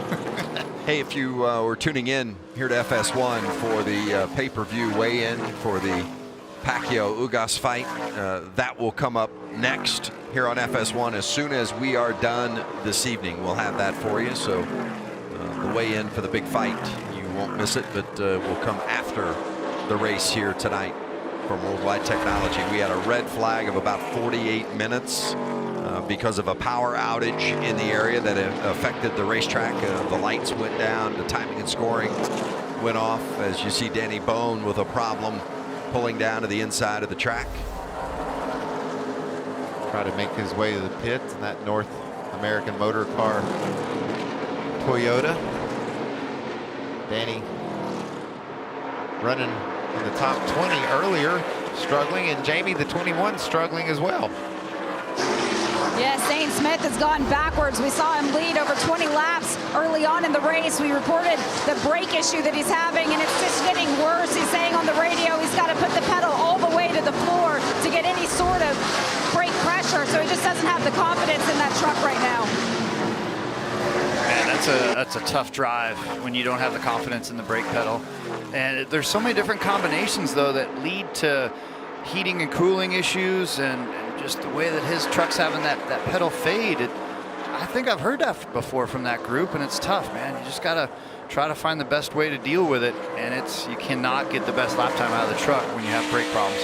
Well, the team brought he and Sheldon Creed new trucks, and Sheldon's is obviously performing well. That's even adds to the frustration, doesn't it, Kurt, when you know your teammates got a truck like yours and he's able to perform at that level and you can't. Yep, it just adds to it's like a salt the wound feel. You're just like, this is just not getting any better. Great view from the bumper cam of Matt Crafton inside the top 5 with his teammate Ben Rhodes up ahead. Everybody chasing Sheldon Creed continues to lead. Creed won stage 1 and seems to be on his way to winning stage 2, which would be nothing different here at World Wide Technology. Grant Enfinger won the first 2 stages in 2019. Todd Gilliland won the first 2 stages in this race last year. Neither of them, I should add, won the race. Enfinger finished 6th, and Gilliland finished 24th. So Creed hoping to break the trend tonight. That's because as these races wind down, Vince, the aggression, it ramps up. You're going to get run into late in the race where maybe someone will say, I'll cut you a break right now, but that goes away in a hurry. Boy, look at that lead, a comfortable advantage for Sheldon Creed. You know, you talked about it in the pre-race, Mike. This is a team that really has been very inconsistent down the stretch. 3 finishes of 35th in the last 6, 7 races. Yeah, but the win at Darlington and a few top 5 since then, like you said, inconsistency. But you know, when you're a champion and when you go to victory lane, you put all that behind you pretty quickly, especially when your team tells you, we think we had some aero issues. We think we can make these trucks even better for you in the playoffs. We're going to bring you a brand new truck out to St. Louis. We'll see how that goes. And now you see how it's performing. He's put those 35th place finishes well behind him. 10 laps left here in stage 2, as you see Sheldon Creed the leader, and the playoff drivers, we mentioned it earlier, but they've got that blue spoiler on the back of the truck. The splitter there in the front is blue, a blue banner across the top of the windshield signifying that they are playoff drivers. I like to look at Crafton's truck with that, Vince, because it's yellow. And you know when you see the blue on his windshield and his blue spoiler in the back that he's a playoff guy, as you see the same with 21 of Zane. What's going on there, I wonder? He's got issues. We've talked about the fact that he has been falling back. We heard Jamie Howe report that he was not comfortable with the truck, and this is not a good sign for another one of our playoff teams, Jamie. As he brought the car down pit lane, he told the team that he was coming off of 3 and 4, and it just spun out on him, or not spun out, but it turned out on him. So that confidence issue is just getting worse and worse as the team takes a look around it. Wow, that is a huge, I mean, that's a blow right there. A playoff contender, everybody's scratching their heads. I mean, there's a brake problem is what the driver's reporting, but man, if they undo the window net, that is DNF status right there. Wow. Yeah, and we talked about Chandler Smith breaking early. He's made his way back to the racetrack. So we talked about how 1 point or 2 points could make a difference in getting you into the next round. As we see John Hunter still climbing up toward the front after a slow start, rebounding. He's inside of Stuart Friesen down the back. And they're just chiseling away at it, right? You know, that's what a championship contender like those guys are going to do. That is impressive on how they started out, and right now he's reeling in the leader as they run longer and longer and longer.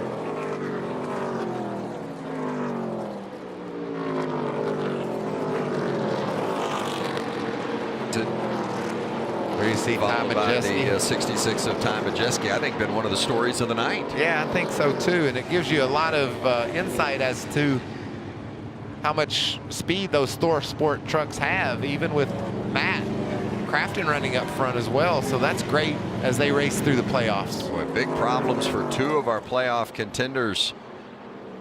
The 18 of Chandler Smith going out early tonight has come back on track, but is 37 laps down. And then Zane Smith, as you just saw, being pushed behind the wall. Coming to 5 to go here in stage 2. Hey, look who's back, Vince. Yep. Chandler Smith. We talked about him making his way back to the track. He hears about the problems that Zane Smith has. He knows Carson Hocevar is off the pace, so he's just out there doing his job, working his butt off, running as good a lap time as he can, just trying to get everything he can out of this race after the disappointment early. Never stop building that notebook, never stop learning,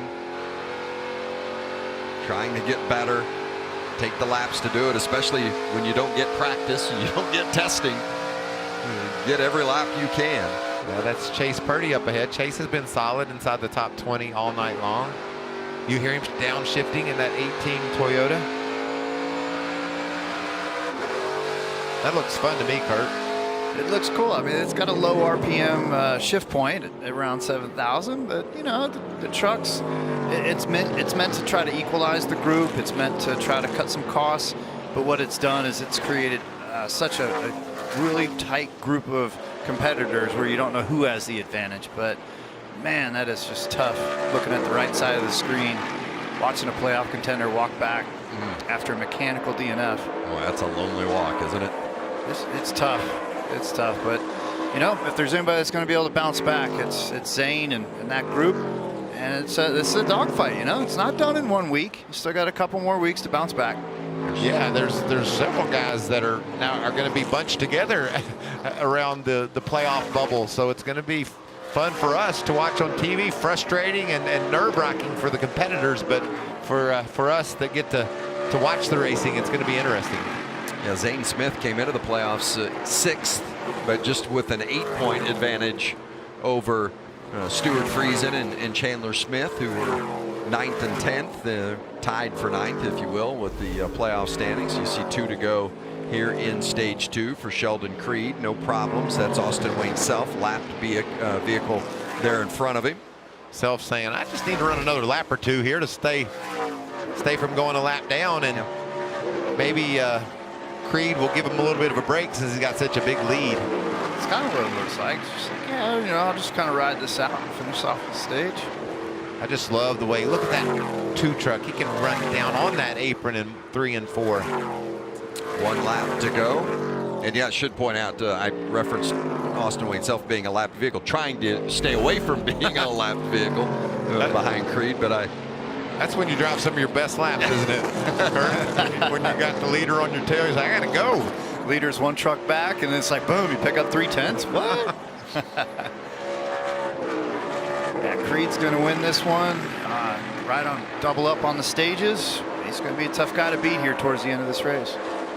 And that team's got to be thinking, with the speed and the performance of this truck, taking that green and white checker flag, they got to be looking forward to Phoenix. I mean, they got to focus on the rest of the playoffs, but man, they got to feel good about what's ahead.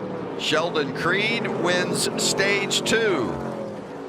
Well, that's the 4th time that Creed has swept both stages in a race. How many of those would you say he's won out of the 4? You know, this is the 4th time. So in the 3 previous times, Mike, how many times would you say? I'm guessing 1. Huh? It sounds like a trick question. Zero. Creed, boy, he hopes that doesn't hold true tonight. Let's go downstairs to Jamie Howe. Zane Smith is back at the trailer now with the helmet off, out of the race. Obvious frustration for you. I heard you say something about coming off of turn 3 and 4. What happened out there? What was the final ending? Yeah, we had just came off turn 4, and actually I hadn't been shifting at that end, so it'd make more sense if it happened off of 2, but I don't know, some of the transmission just busted out of it, and I had no gears there, so really unfortunate. Of course, right in the playoffs, so I don't know, go win Bristol or Darlington. More things to come for Zane Smith, Vince. Yeah, and that's really, I think, the good thing is that he can win to get in. He can win to move to the next round. I mean, there's no saying that he couldn't still point his way into the next round. And I think the best news for Zane Smith is he's with a team that is capable of winning every time he rolls out. Well said. 2 stages in the books. Still plenty to go.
Camping World Truck Series playoff racing here on FS1 after a 48-minute red flag because of a power outage in the area that affected the racetrack.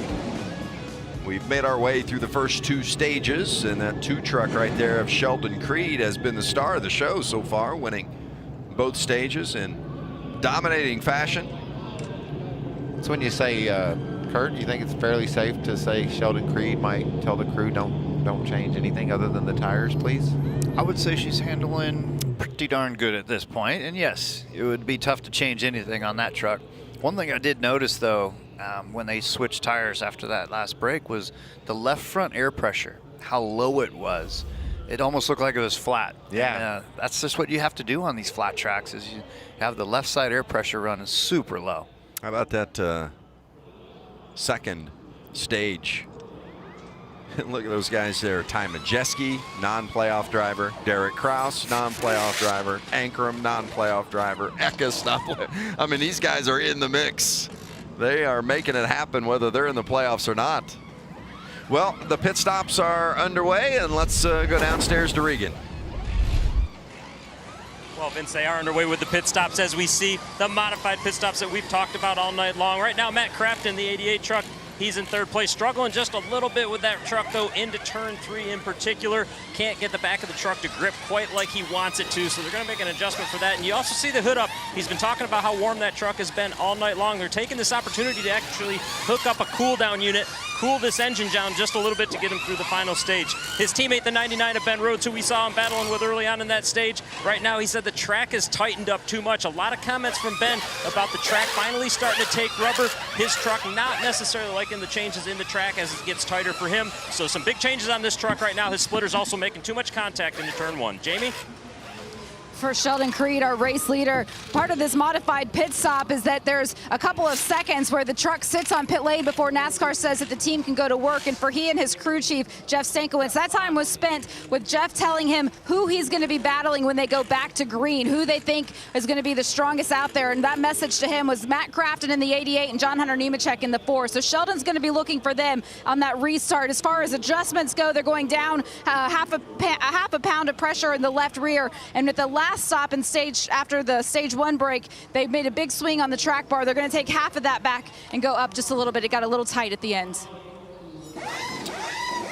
This modified pit stop if you're not familiar with it, they have used it before in the Camping World Truck Series, and it's with the Cup teams and the Xfinity teams being in Michigan this weekend, this being a standalone race. The pit crews, for the most part, are in Michigan. Gives these truck teams an opportunity to save some money, so their road guys are doing the pit stops, and you'll get 3 minutes to make your changes and adjustments, and you can only change the tires at the stage breaks. Hey, Kurt, did they put a flat tire on the left front? Are you looking at that? That is so awesome. I mean, race fans, everybody tune in. That is not a flat tire.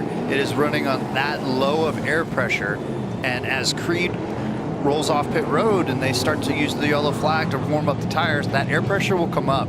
But it's trying to optimize it for the full 50-lap run. So you got to start super low, and it's right on edge, man. That is right on edge of slipping a sidewall on that bead. What would you, is that 10 pounds of air pressure in that tire, or 12, or what would you guess? I would go, it's going to be close to 9. 8 is getting super low, but I hope they've got at least around 11 or 12 in that. Goodyear gives you a recommendation of don't, make it any lower than X pounds, and teams always make it. We always go past that, of course. Makes more grip. The final stage for the playoff opener coming your way.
At the airport? Did he go to the airport already?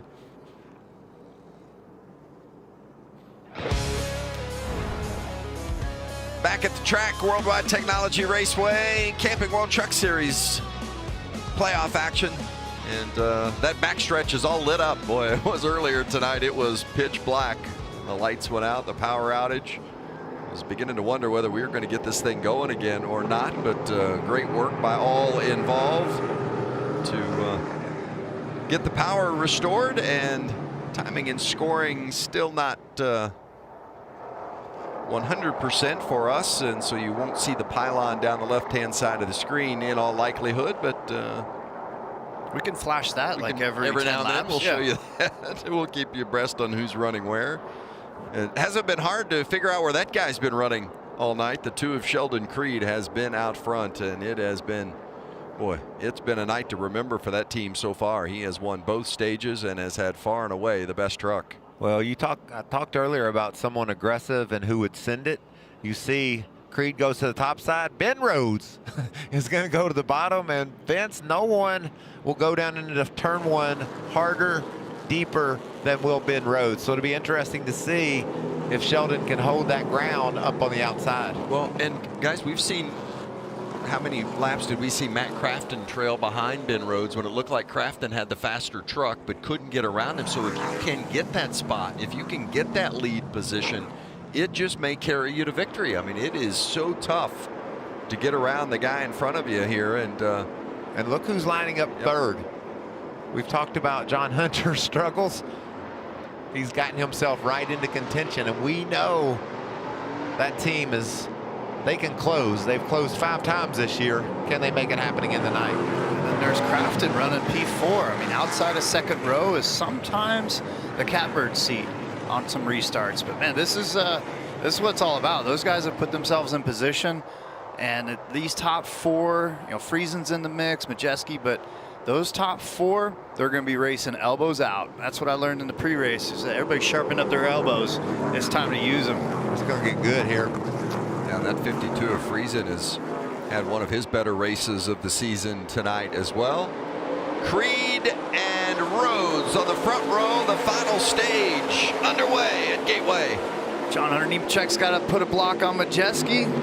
He's able to hold him off, but that's going to take away his offensive ability to make any kind of moves.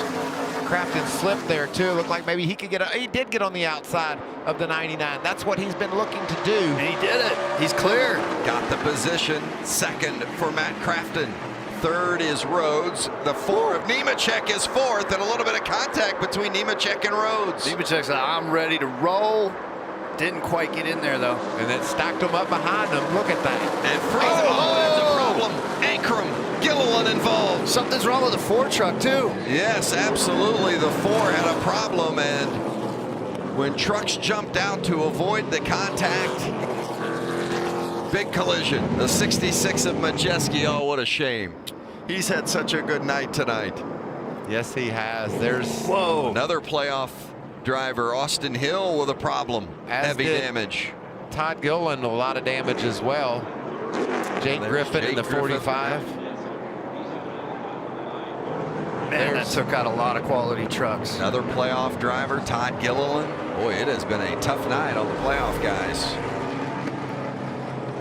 Man, that left front's not going to hold much air much longer. But man, the whole thing got stacked up off of 4. But then halfway down the front straightaway, it looked like the 4 truck popped out of gear. I don't know. There's going to be a lot of investigating that we've got to do to get to the bottom of this. Ankrum, heavy damage. Well, the only good news, I guess, if you, I know there's going to be some that are going to see this as good news, namely the guys who drive the 18 and the 21 trucks. Well, Chandler Smith and Zane Smith. And Carson Hocevar to that list too. Yeah. We know what a mighty struggle it's been, and he's just kept his nose clean. And now he's seeing some of his contenders, Regan, have some issues like the 4 of John Hunter. Well, Michael, you mentioned the issues. He came off at turn 4, and the truck actually shut off on him. He said he was at full throttle. All of a sudden, it went to 0 RPM. He cycled the power on that truck, was able to get it come right back on. Obviously, though, we see the carnage that happened behind him because of that. Still scratching their head just a little bit as to what took place there. And heavy damage to the back end of that 4 truck as well.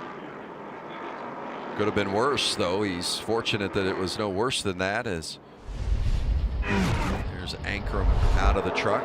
This is John Hunter getting in the back of Ben Rhodes. It looks like no problem yet. And then down the front, right there. Yeah, right there. And that's why Ankrum got turned. I think Gilliland was right on the back of Ankrum, wouldn't you say? And when he let off to not keep him running over the 4 truck of Nemechek, that started this mess. Yeah, and it's nobody's fault. I mean, it's the whole accordion effect, but man, nobody's expecting a truck to just die in the middle of the straightaway. Wow, and there's something else way back as well. About 10 trucks back. A couple of those trucks, nice job by Grant Enfinger, slipping through that.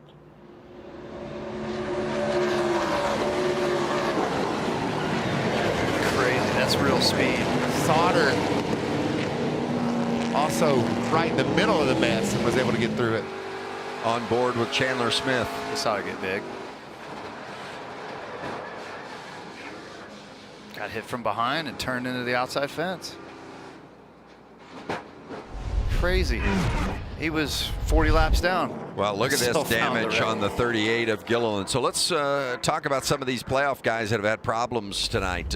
Chandler Smith went to the garage early, ended up being more than 30 laps down before he came back out. Zane Smith, DNF. You've got, we saw Gilliland on pit road with heavy damage. Austin Hill, they're working on this truck right here. Another playoff contender, heavy damage. Add Carson Hocevar to that list, Vince. We just saw him driving down the front straightaway without his left front fender. So that's, we got 10 playoff guys. You just named half of them that have had serious issues. This truck, I don't think will continue. The left front wasn't even rolling.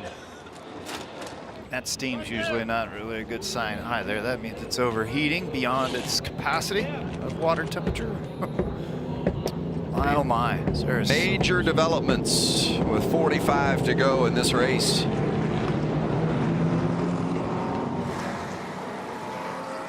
These guys are just trying to clear away some of the splitter area and the whole front end assembly, but it's that one's going to be a rough fix.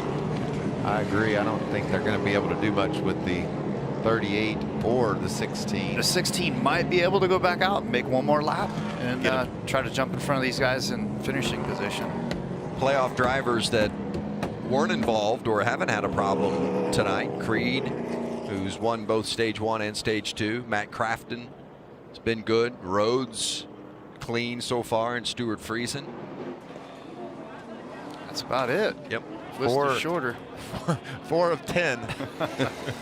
You know, that's why they spent 100 some laps fixing the 18 truck, just in case something went crazy like this. They could take advantage and try to help them in the playoffs, and I think their effort is going to be rewarded. Hey, put us inside the driver's seat here. What, as a driver, and this is going on if you're in a Todd Gilliland or an Austin Hill situation, what are you thinking? What's your mindset about what you're going to do moving forward and how you're going to handle this situation? I mean, the first step is you're like, really? This is the first race in the playoffs. Why does everything have to come crashing down right now? And when your emotions get in check and get over that, you're sitting there going, okay, well, let's try to get back out. Let's not lose too many laps.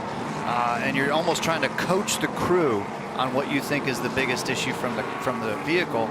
But really, it's a frustrating moment of the beginning of the playoffs, and now you're in a hole. I think that you have to also at times be a bit of a cheerleader for your team, and your crew chief, your spotter needs to work on the driver. Everybody's in this together, and you have to turn the page, Kurt, and say, listen, there's more of you in the playoffs that have had trouble than didn't. So we got a bit of a reset. I know it's terrible that we've had this issue, but a lot of people have as well. We can overcome this. Yeah, at least you're not alone, right? Right. Yep. And if it's holding water and it's holding oil, just get back out there. Try to make some laps. And you know, when the race started, Chandler Smith was felt like the Lone Ranger. I'm in the playoffs, and I've already broken. This is terrible. And you just keep on trucking along, because you never know when something like this can happen, and it puts you back into contention. Well, here are the drivers that made it through. A clean number 2 truck, a number 88, a 99, and a 52. And how about a 19 that's had a great run? And he's got a clean truck as well. Derek Kraus in that Napa truck. There's Derek. Napa belt and hoses. John Hunter's got his back end caved in, but he will still be competitive. Is that a trailer hitch on the back? Oh, no. It's can't believe Gilliland's back out there with that mess. That's awesome.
Welcome back to the Toyota 200, presented by CK Power. By what? CK Power. Gotcha. The lighting power. Yes. I think we got our timing and scoring back, Vince. I think it reset at midnight.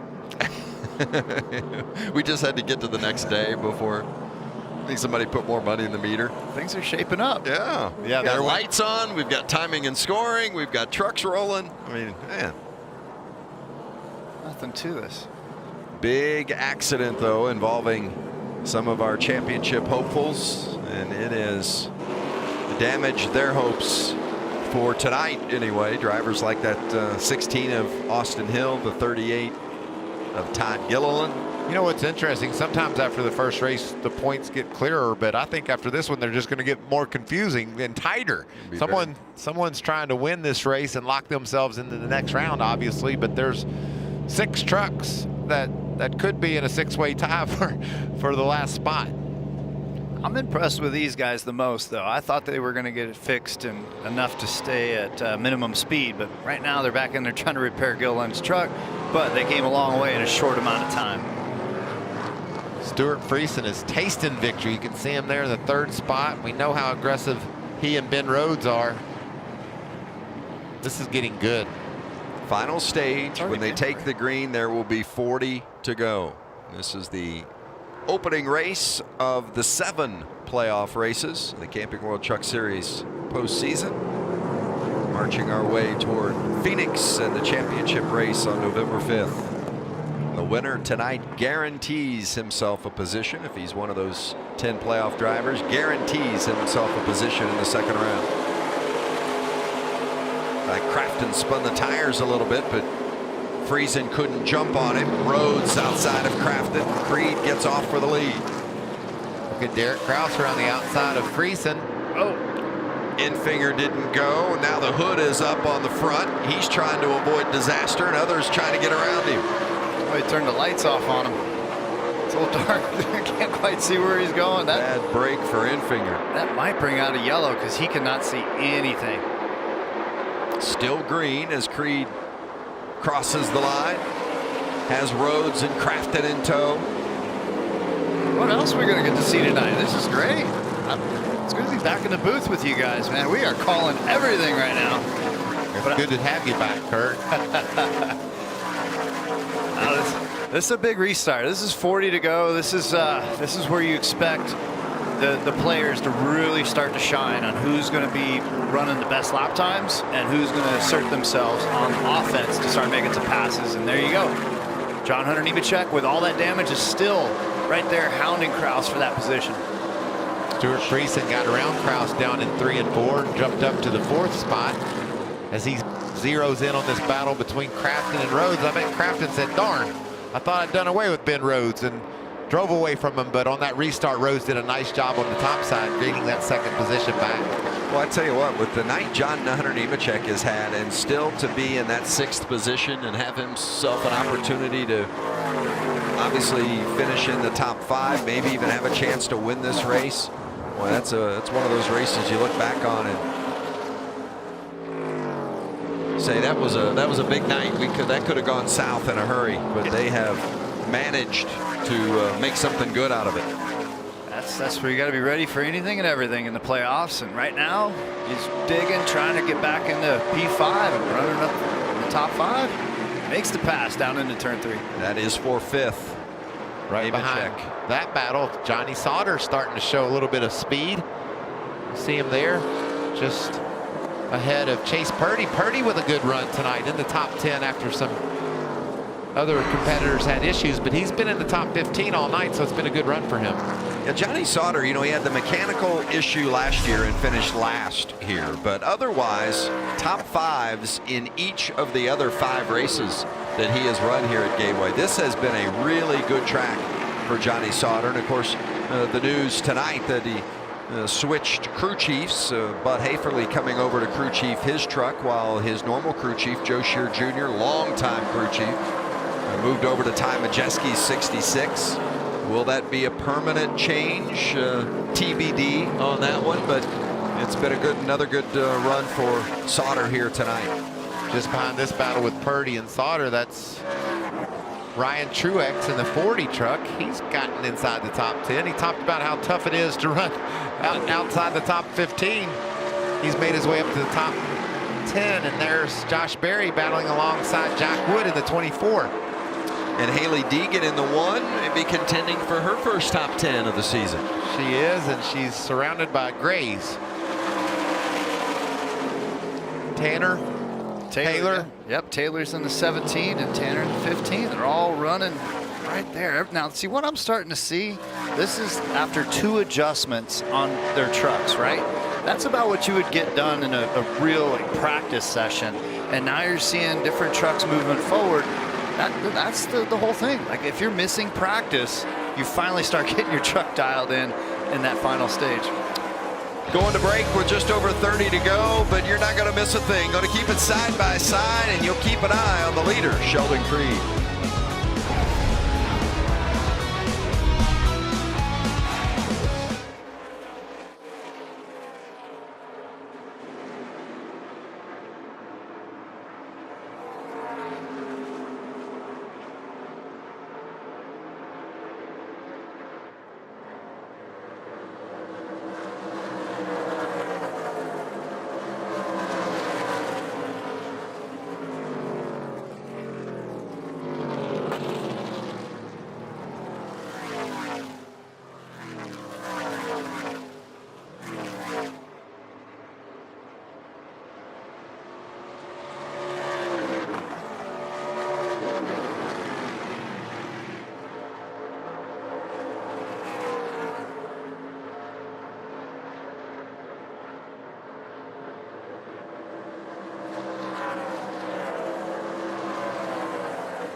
Movies that were the sloth.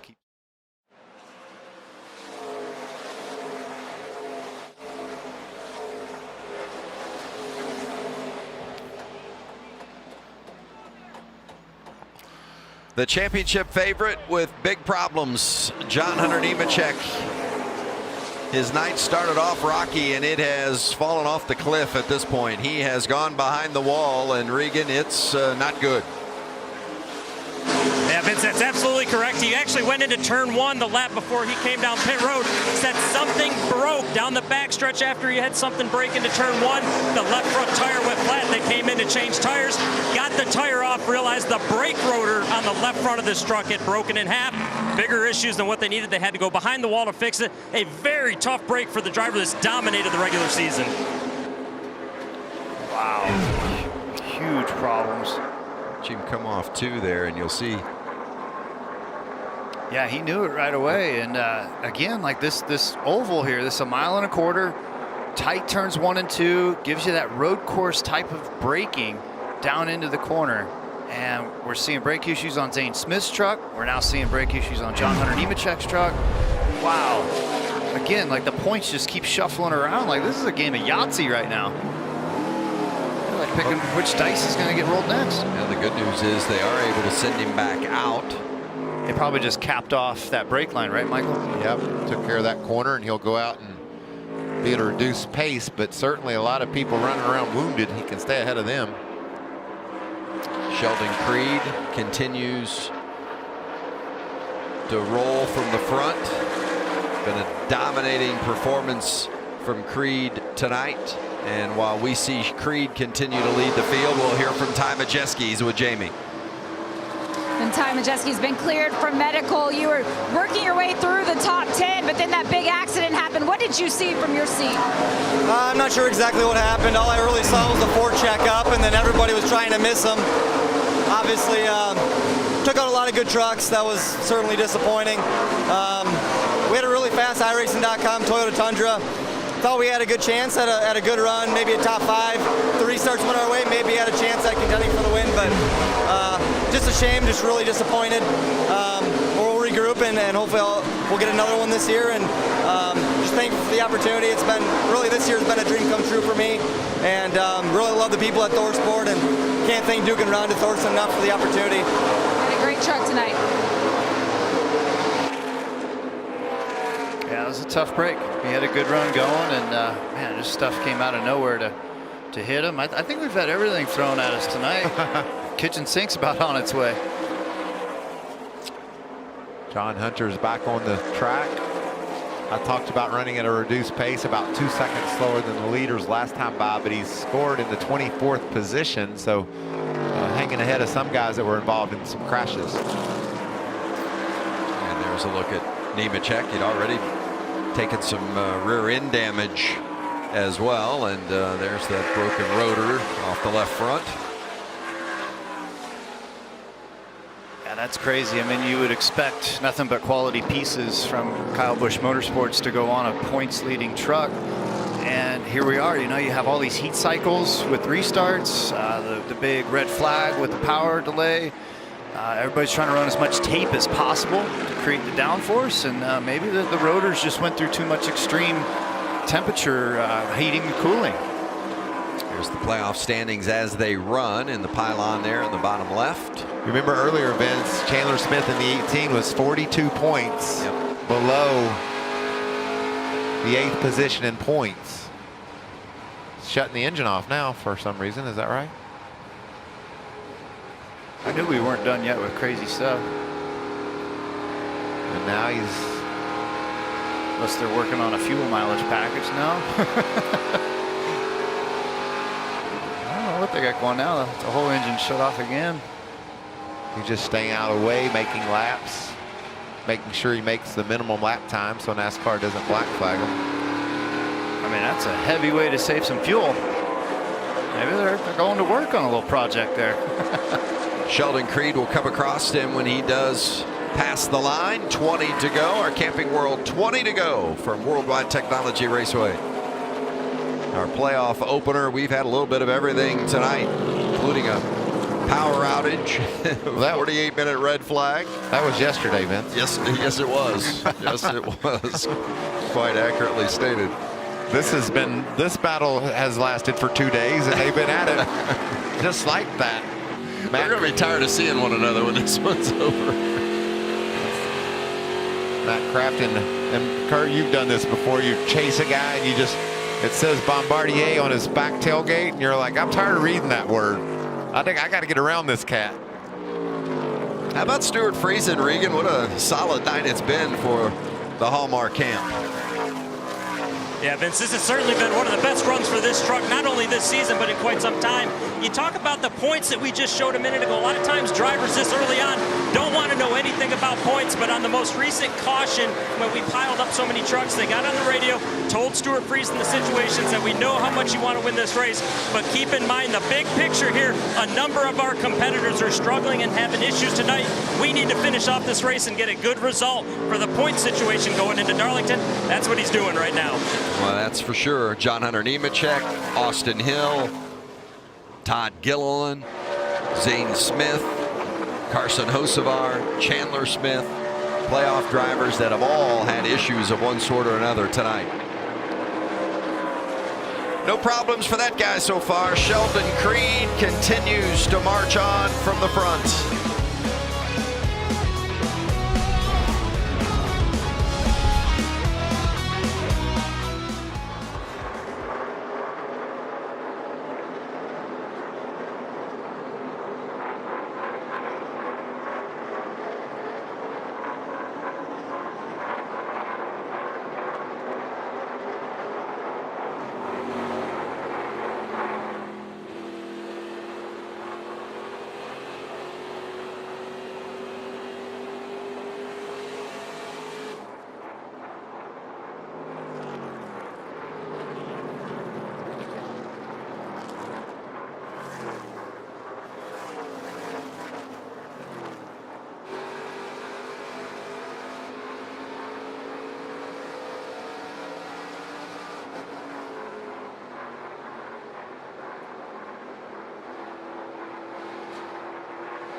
Deegan got 10th.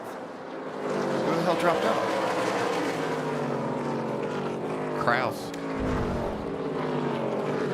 Matt Crafton continues his pursuit of Ben Rhodes and Sheldon Creed. Crafton running third.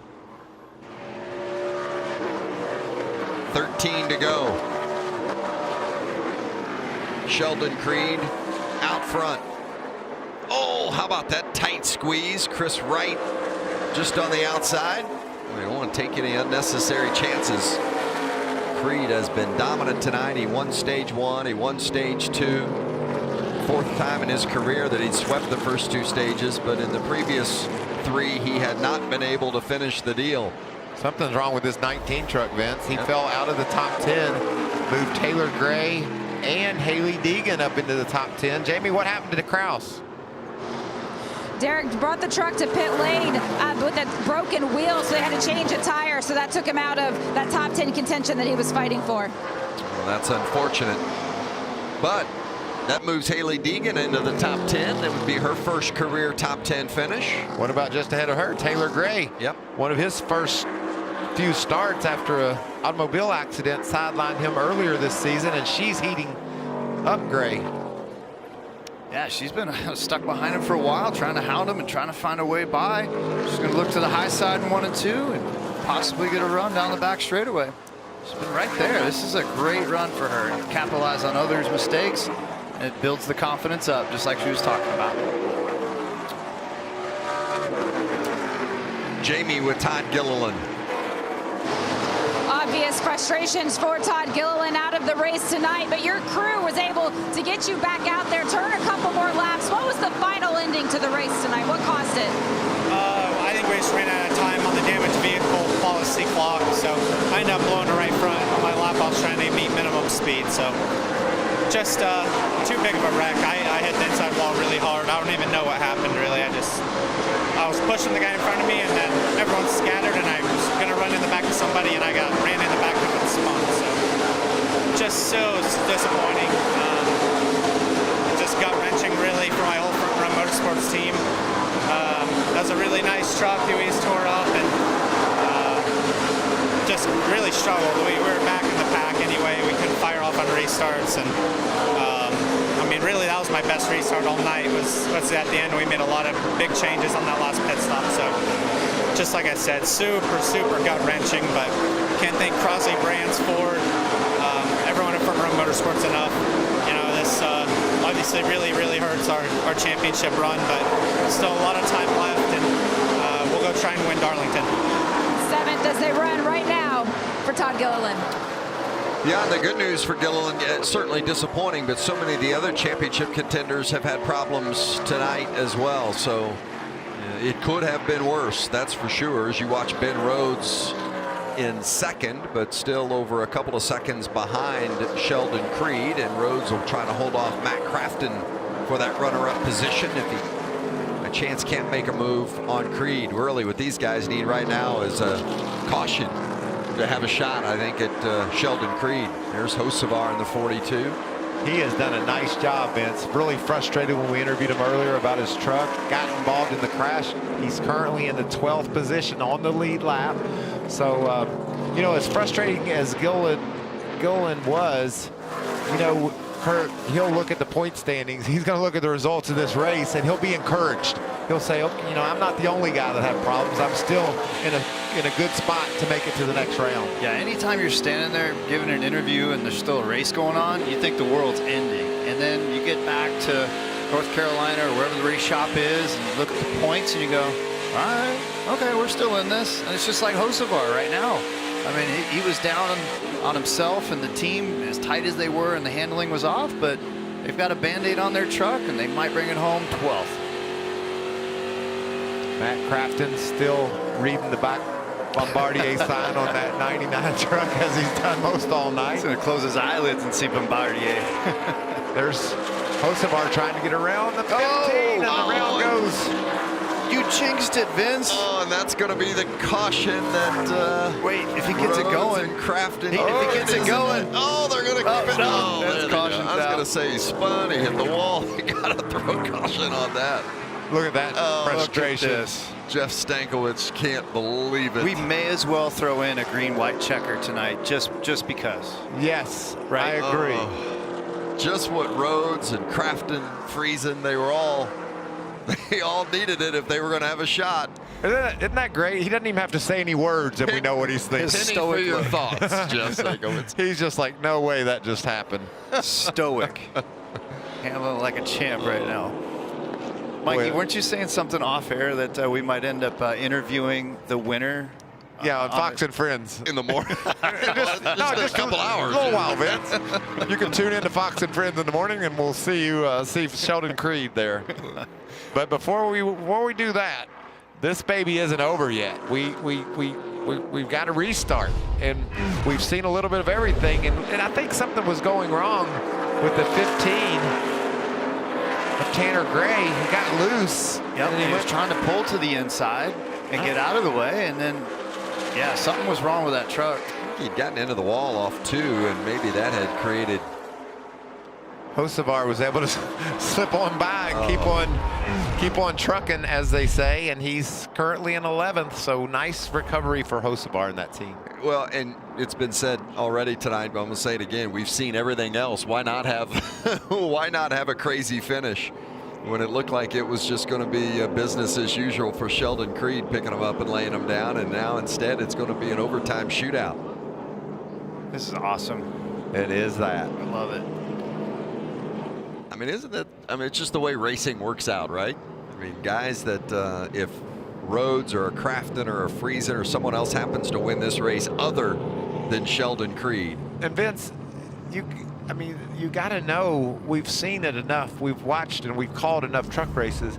Ben Rhodes and Stuart Friesen, Matt Crafton, they're going to throw it at him. You know, they're going to throw everything they have down into turn 1. And if they slip and bump somebody, they don't really care. This is NASCAR truckers at their best, and these guys are going to be all over the 2 truck of Sheldon Creed. And there's no decision about pit stops or coming in to pit at this point, because we're under the modified pit policy and procedures here. And so nobody's going to be coming to pit road. They're just going to line up and restart for overtime. Overtime for the 5th time this season. I like it. That, and they're going to line up on 50-lap-old tires. That just makes the task even that much more of a challenge. And there's our overtime rules, and it is the 2-lap shootout. They'll take the green and come around, and if the leader takes the white, well, the next flag, whether it's the caution or the checkered flag, will end the race. If the leader doesn't get back to get the white flag and the caution comes out, we just re-rack them and do it again. And didn't we do that? That's where you hope to end up, victory lane right there. Didn't we do that about 5 or 6 times here one night? I think it was when the first green-white checker was implemented. And then they decided they better adjust that after that night. We should go to 3. Downstairs to Regan. Well, Vince, this is where it gets high pressure, not only for the drivers, but the crew chiefs as well. I hear you talking to your driver about this final restart on the radio. What do you tell Ben Rhodes right now on this last restart? The biggest thing I'm telling him, he's done a great job all night, and with everything that's happened with all the playoff trucks, we're looking at big picture right now, trying to get a good finish, solid finish. Us and the 88 both have really solid trucks, so hopefully one of the ThorSport trucks can win this thing tonight. Ben Rhodes crew chief Rich Lush is very calm right now in the pits. Jamie? We've already seen the expression on the face of Jeff Stankiewicz as we're getting ready for this green-white checker. You brought out a dominating brand-new race truck. What do you tell Sheldon about bringing it home to the checkered flag? You know, when it comes to this last restart, I wouldn't want anybody else but Sheldon Creed restarting for us. We've never restarted tonight with this many laps on the tires, so I think a lot of guys could fight tire spin as well as us. So, but he's the man when it comes to restarts. He always makes it happen. So I feel good about it. I just told him to make sure he doesn't run over any debris out there from that wreck and make sure he keeps the tires clean, and I know he can do it. I know he can do it too, but it's going to be fun watching to see how he does it. All of them. I mean, everybody has a challenge in front of them. This has been a night to remember. Start the playoffs here. Kurt, he mentioned restarting on the older tires. What's your experience with that lately? How do these Goodyear tires hook up when you've done this before? You stayed out late on older tires. How do they hook up? There's almost like a percentage rating that our team was trying to come up with. Like, we stayed out at Indianapolis a couple weeks ago on one of the restarts at the end, and we had 15 laps on our tires. At a road course, that's a lot. on an oval like this with 50 laps on your tires, you're now at like 30% grip level versus 100% that you would have out of stickers. So when you're down that much of a percentage grip level, it's very easy to spin the tires going through the gears. And then when you drive down into one, you're going to be sliding way more than you expect. And so these guys have their work cut out for them, because normally if they had tires in their pit crew, they'd have come in for stickers. And so when you say 30% or whatever grip level they're done, all they can do is just try to squeeze the gas down instead of just jumping on it. Is that sort of the mentality, how you get all that power down? Yep, you got to just hit it just right, have the minimum amount of tire spin, and you're hooking it up as best as you can, and then get it shifted before you hit the rev chip, and just try to accelerate and beat the other guy. There's an interesting picture just a moment ago. The crew chief for the 99 and the crew chief for the 88, both Thor Sport teams having a little conversation, making sure they're on the same page for this restart, probably deciding where they want to go when they reach the choose zone. Go where the other guy's not for Crafton, and Friesen fills in that gap. And then it should just kind of split. So how about Rhodes, the second one in line? He chose the outside, and Crafton, third in line, went to the inside. I would have done what Crafton did, but I think that all has to do with what Kurt just explained, the percentage level of grip in these tires and what these teams have instructed their drivers to do. I'm surprised Ben went to the top. Are you, Kurt? Not necessarily, because the goal is to be with the most momentum off of turn 2. It's not necessarily how you drive down into 1, it's how you keep your momentum off of 2 with these old tires, and that way you can try to get in front. But let's go down to Regan. He's got some pit crew action as far as their choice. Well, Kurt, just to add to what you guys are talking about, Ben Rhodes has been complaining about for the last 10 laps that truck being on the splitter too hard. I think that played a factor in him taking the outside lane. Didn't want to be on the bottom if it gets on that splitter when he charges down into turn 1. Yep, it would get on the splitter and it would shove the truck straight right up into the outer groove to the other truck. So there's all kinds of plays going on here, and then we might even see the accordion effect before they even get to the start-finish line. Well, and you heard Rich Lucius, the crew chief, say, have a good finish here. Keep big picture in mind. Want to win the race, but Rhodes and Crafton, Creed, they've all had great races tonight. You don't want to wad it up now in overtime. Oh, this was a slow restart. Crafton did a nice job on the bottom. God, they got overtime for the win and the playoff opener. Creed getting the jump on the outside. Crafton slips into that second spot. Rhodes in third. You picked it, Mikey. Crafton picked up second. Yes, sir. Nice job by the veteran Crafton. Now can he get to the back tailgate of the 2 truck of Creed? Creed's so strong, he drives away. Creed has had the fastest truck all night, and he starts to gap Matt Crafton a little bit. Give himself a bit of a cushion. The white flag is out. The next flag will end it. Caution or checkers. Haley Deegan in a tight battle back there with Jack Wood, Taylor Gray, all for the top 10, and they get together. Oh, into the wall. Ryan Truex still green. Sheldon Creed continues to lead down the backstretch. Matt Crafton trying to get to the bumper. Not going to be able to do it. Sheldon Creed is going to survive overtime and win for the second time this season.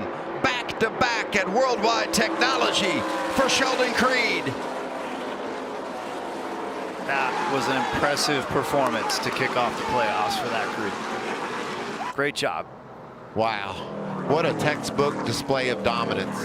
Got out front, had to survive that late restart, and look at the jubilation. You know what they're thinking, Vince? Last year we won St. Louis. What did we do? We went and won a championship. That's the type of momentum this team is looking for. And that delivers him automatically into the second round of the playoffs. So he'll go to Darlington and, of course, the third and final race of round 1 at Bristol, knowing that he's going to round 2 regardless of what happens at Darlington and Bristol. And, of course, Darlington is a track he has won at this year. Wasn't his interview earlier great? He's just like, I love where I'm at right now. It feels like last year all over again, and he hadn't felt that way, Kurt. The team just have struggled a bit throughout the season. Brought a new truck here. He loves it. And Sheldon Creed, do you now make him the favorite for the championship, or are you going to stick with John Hunter? You know, I love a good battle. That's what I'm going to say. I think John Hunter's had a magnificent regular season. They had a tough break tonight, but Creed, it looks like the old Creed that we saw last year. So it's going to be a good battle all the way down to the end. Hey, congratulations to Haley Deegan, by the way, finishing a career best 7th tonight. And same for Chase Purdy. What a great run for him in the 23 truck. He got 6th. Only 4 women have scored a top 10 in the truck series, and those 3 that did it previously did it at Daytona, all at Daytona. So it speaks to the performance and the capabilities of Haley Deegan to get a 7th place finish here tonight. Well done, young lady. And the celebration is on for GMS. Sheldon Creed wins the playoff opener.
So you got to go to victory lane. That's what they told him, I think.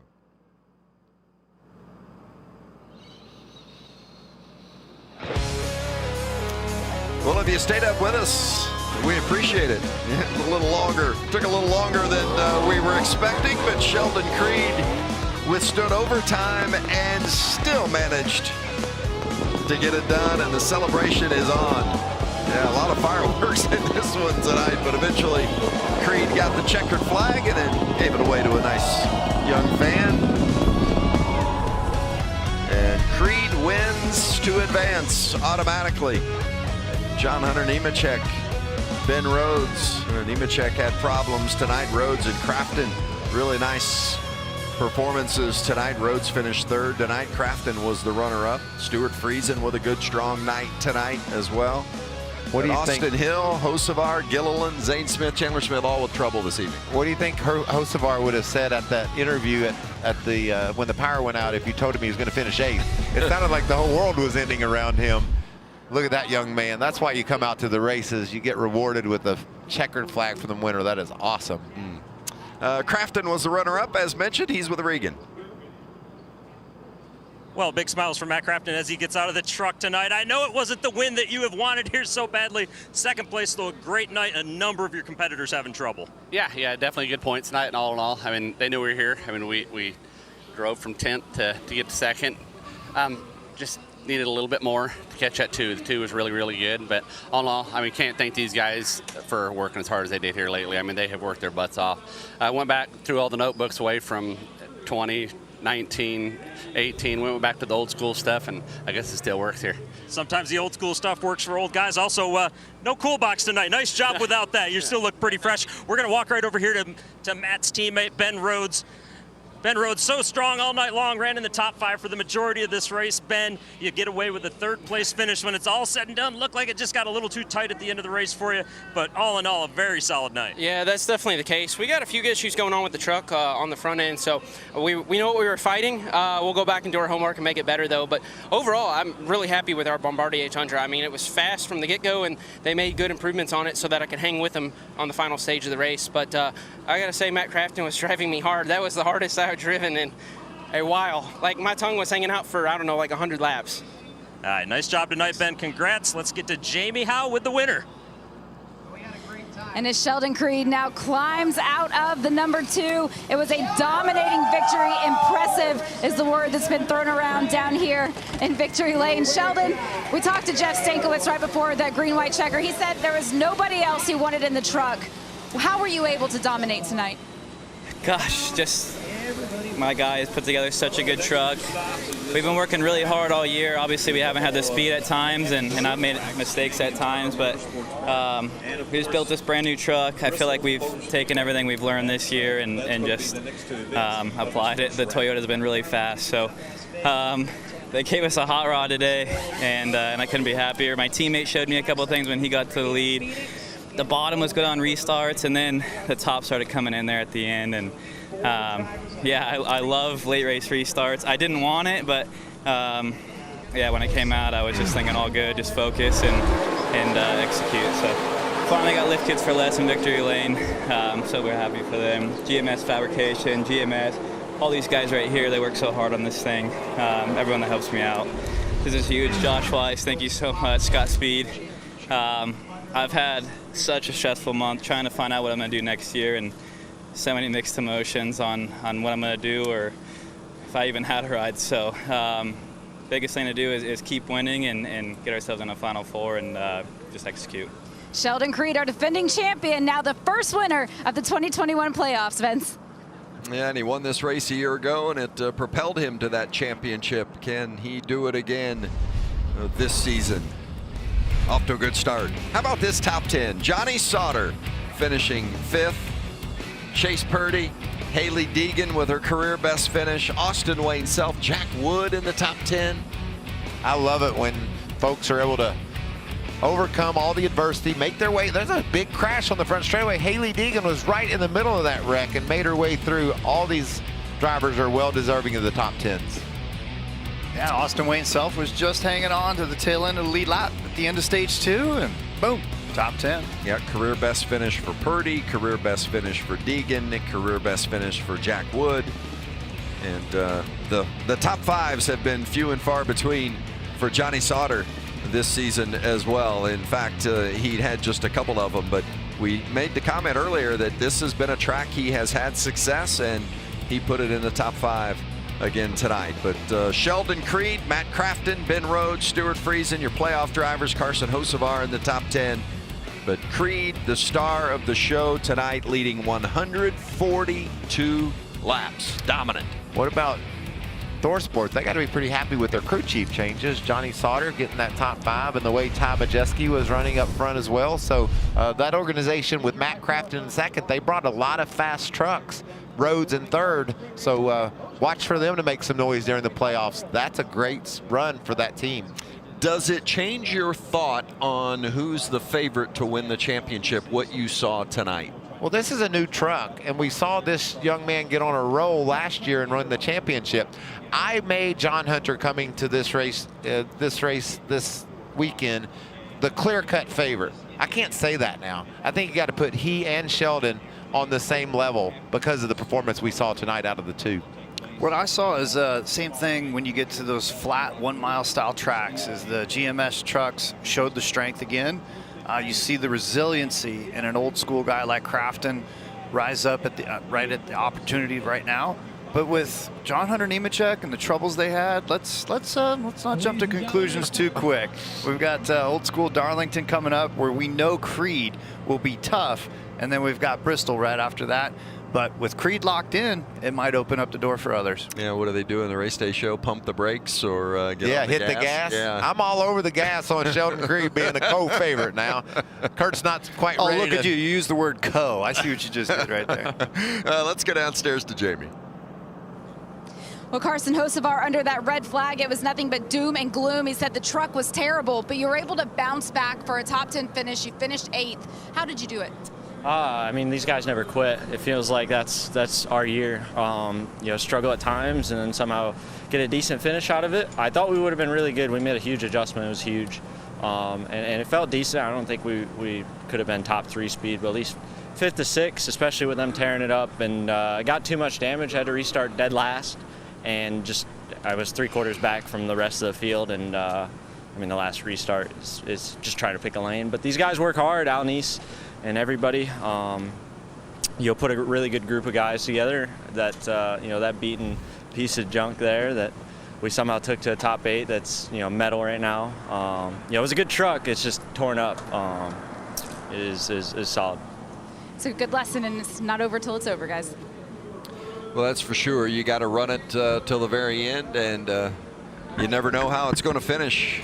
And Sheldon Creed coasting to victory, and then had to pedal it in overtime to end up getting it done, but he did do just that, and that will set the stage for us to get ready for some racing at Darlington the first weekend in September, and then we'll wrap up round 1 at Bristol. Remember, 2 drivers are eliminated after this first round of 3 races, so after Bristol, 2 will be eliminated from the playoff picture. How tough does Darlington Bristol sound? I mean, that's a challenge right there to finish up this first round. Can't be intimidated by it. You got to grab it by the horns and go. Those are 2 of my favorites, but yes, they are definitely 2 challenging tracks in the playoffs. Career best finish for Haley Deegan. She's with Regan.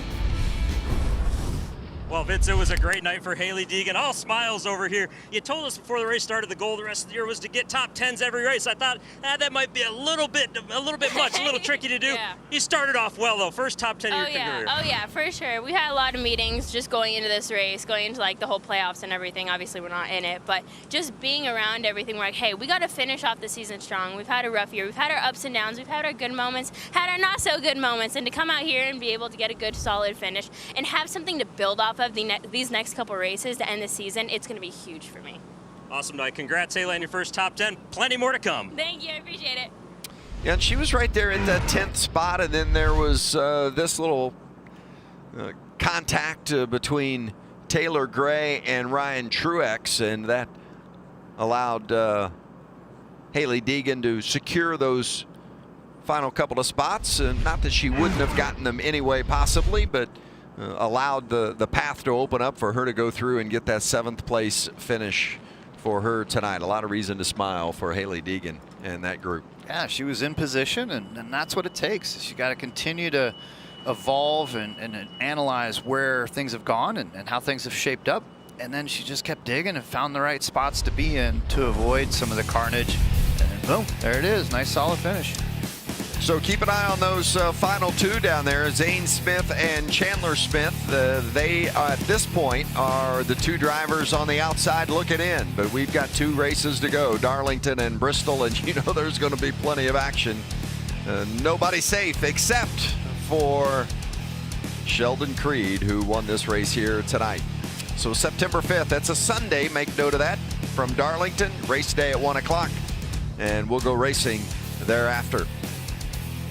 Coming up this Sunday, well, that would be tomorrow, wouldn't it, at this point? Yeah, that is race day, 1 o'clock.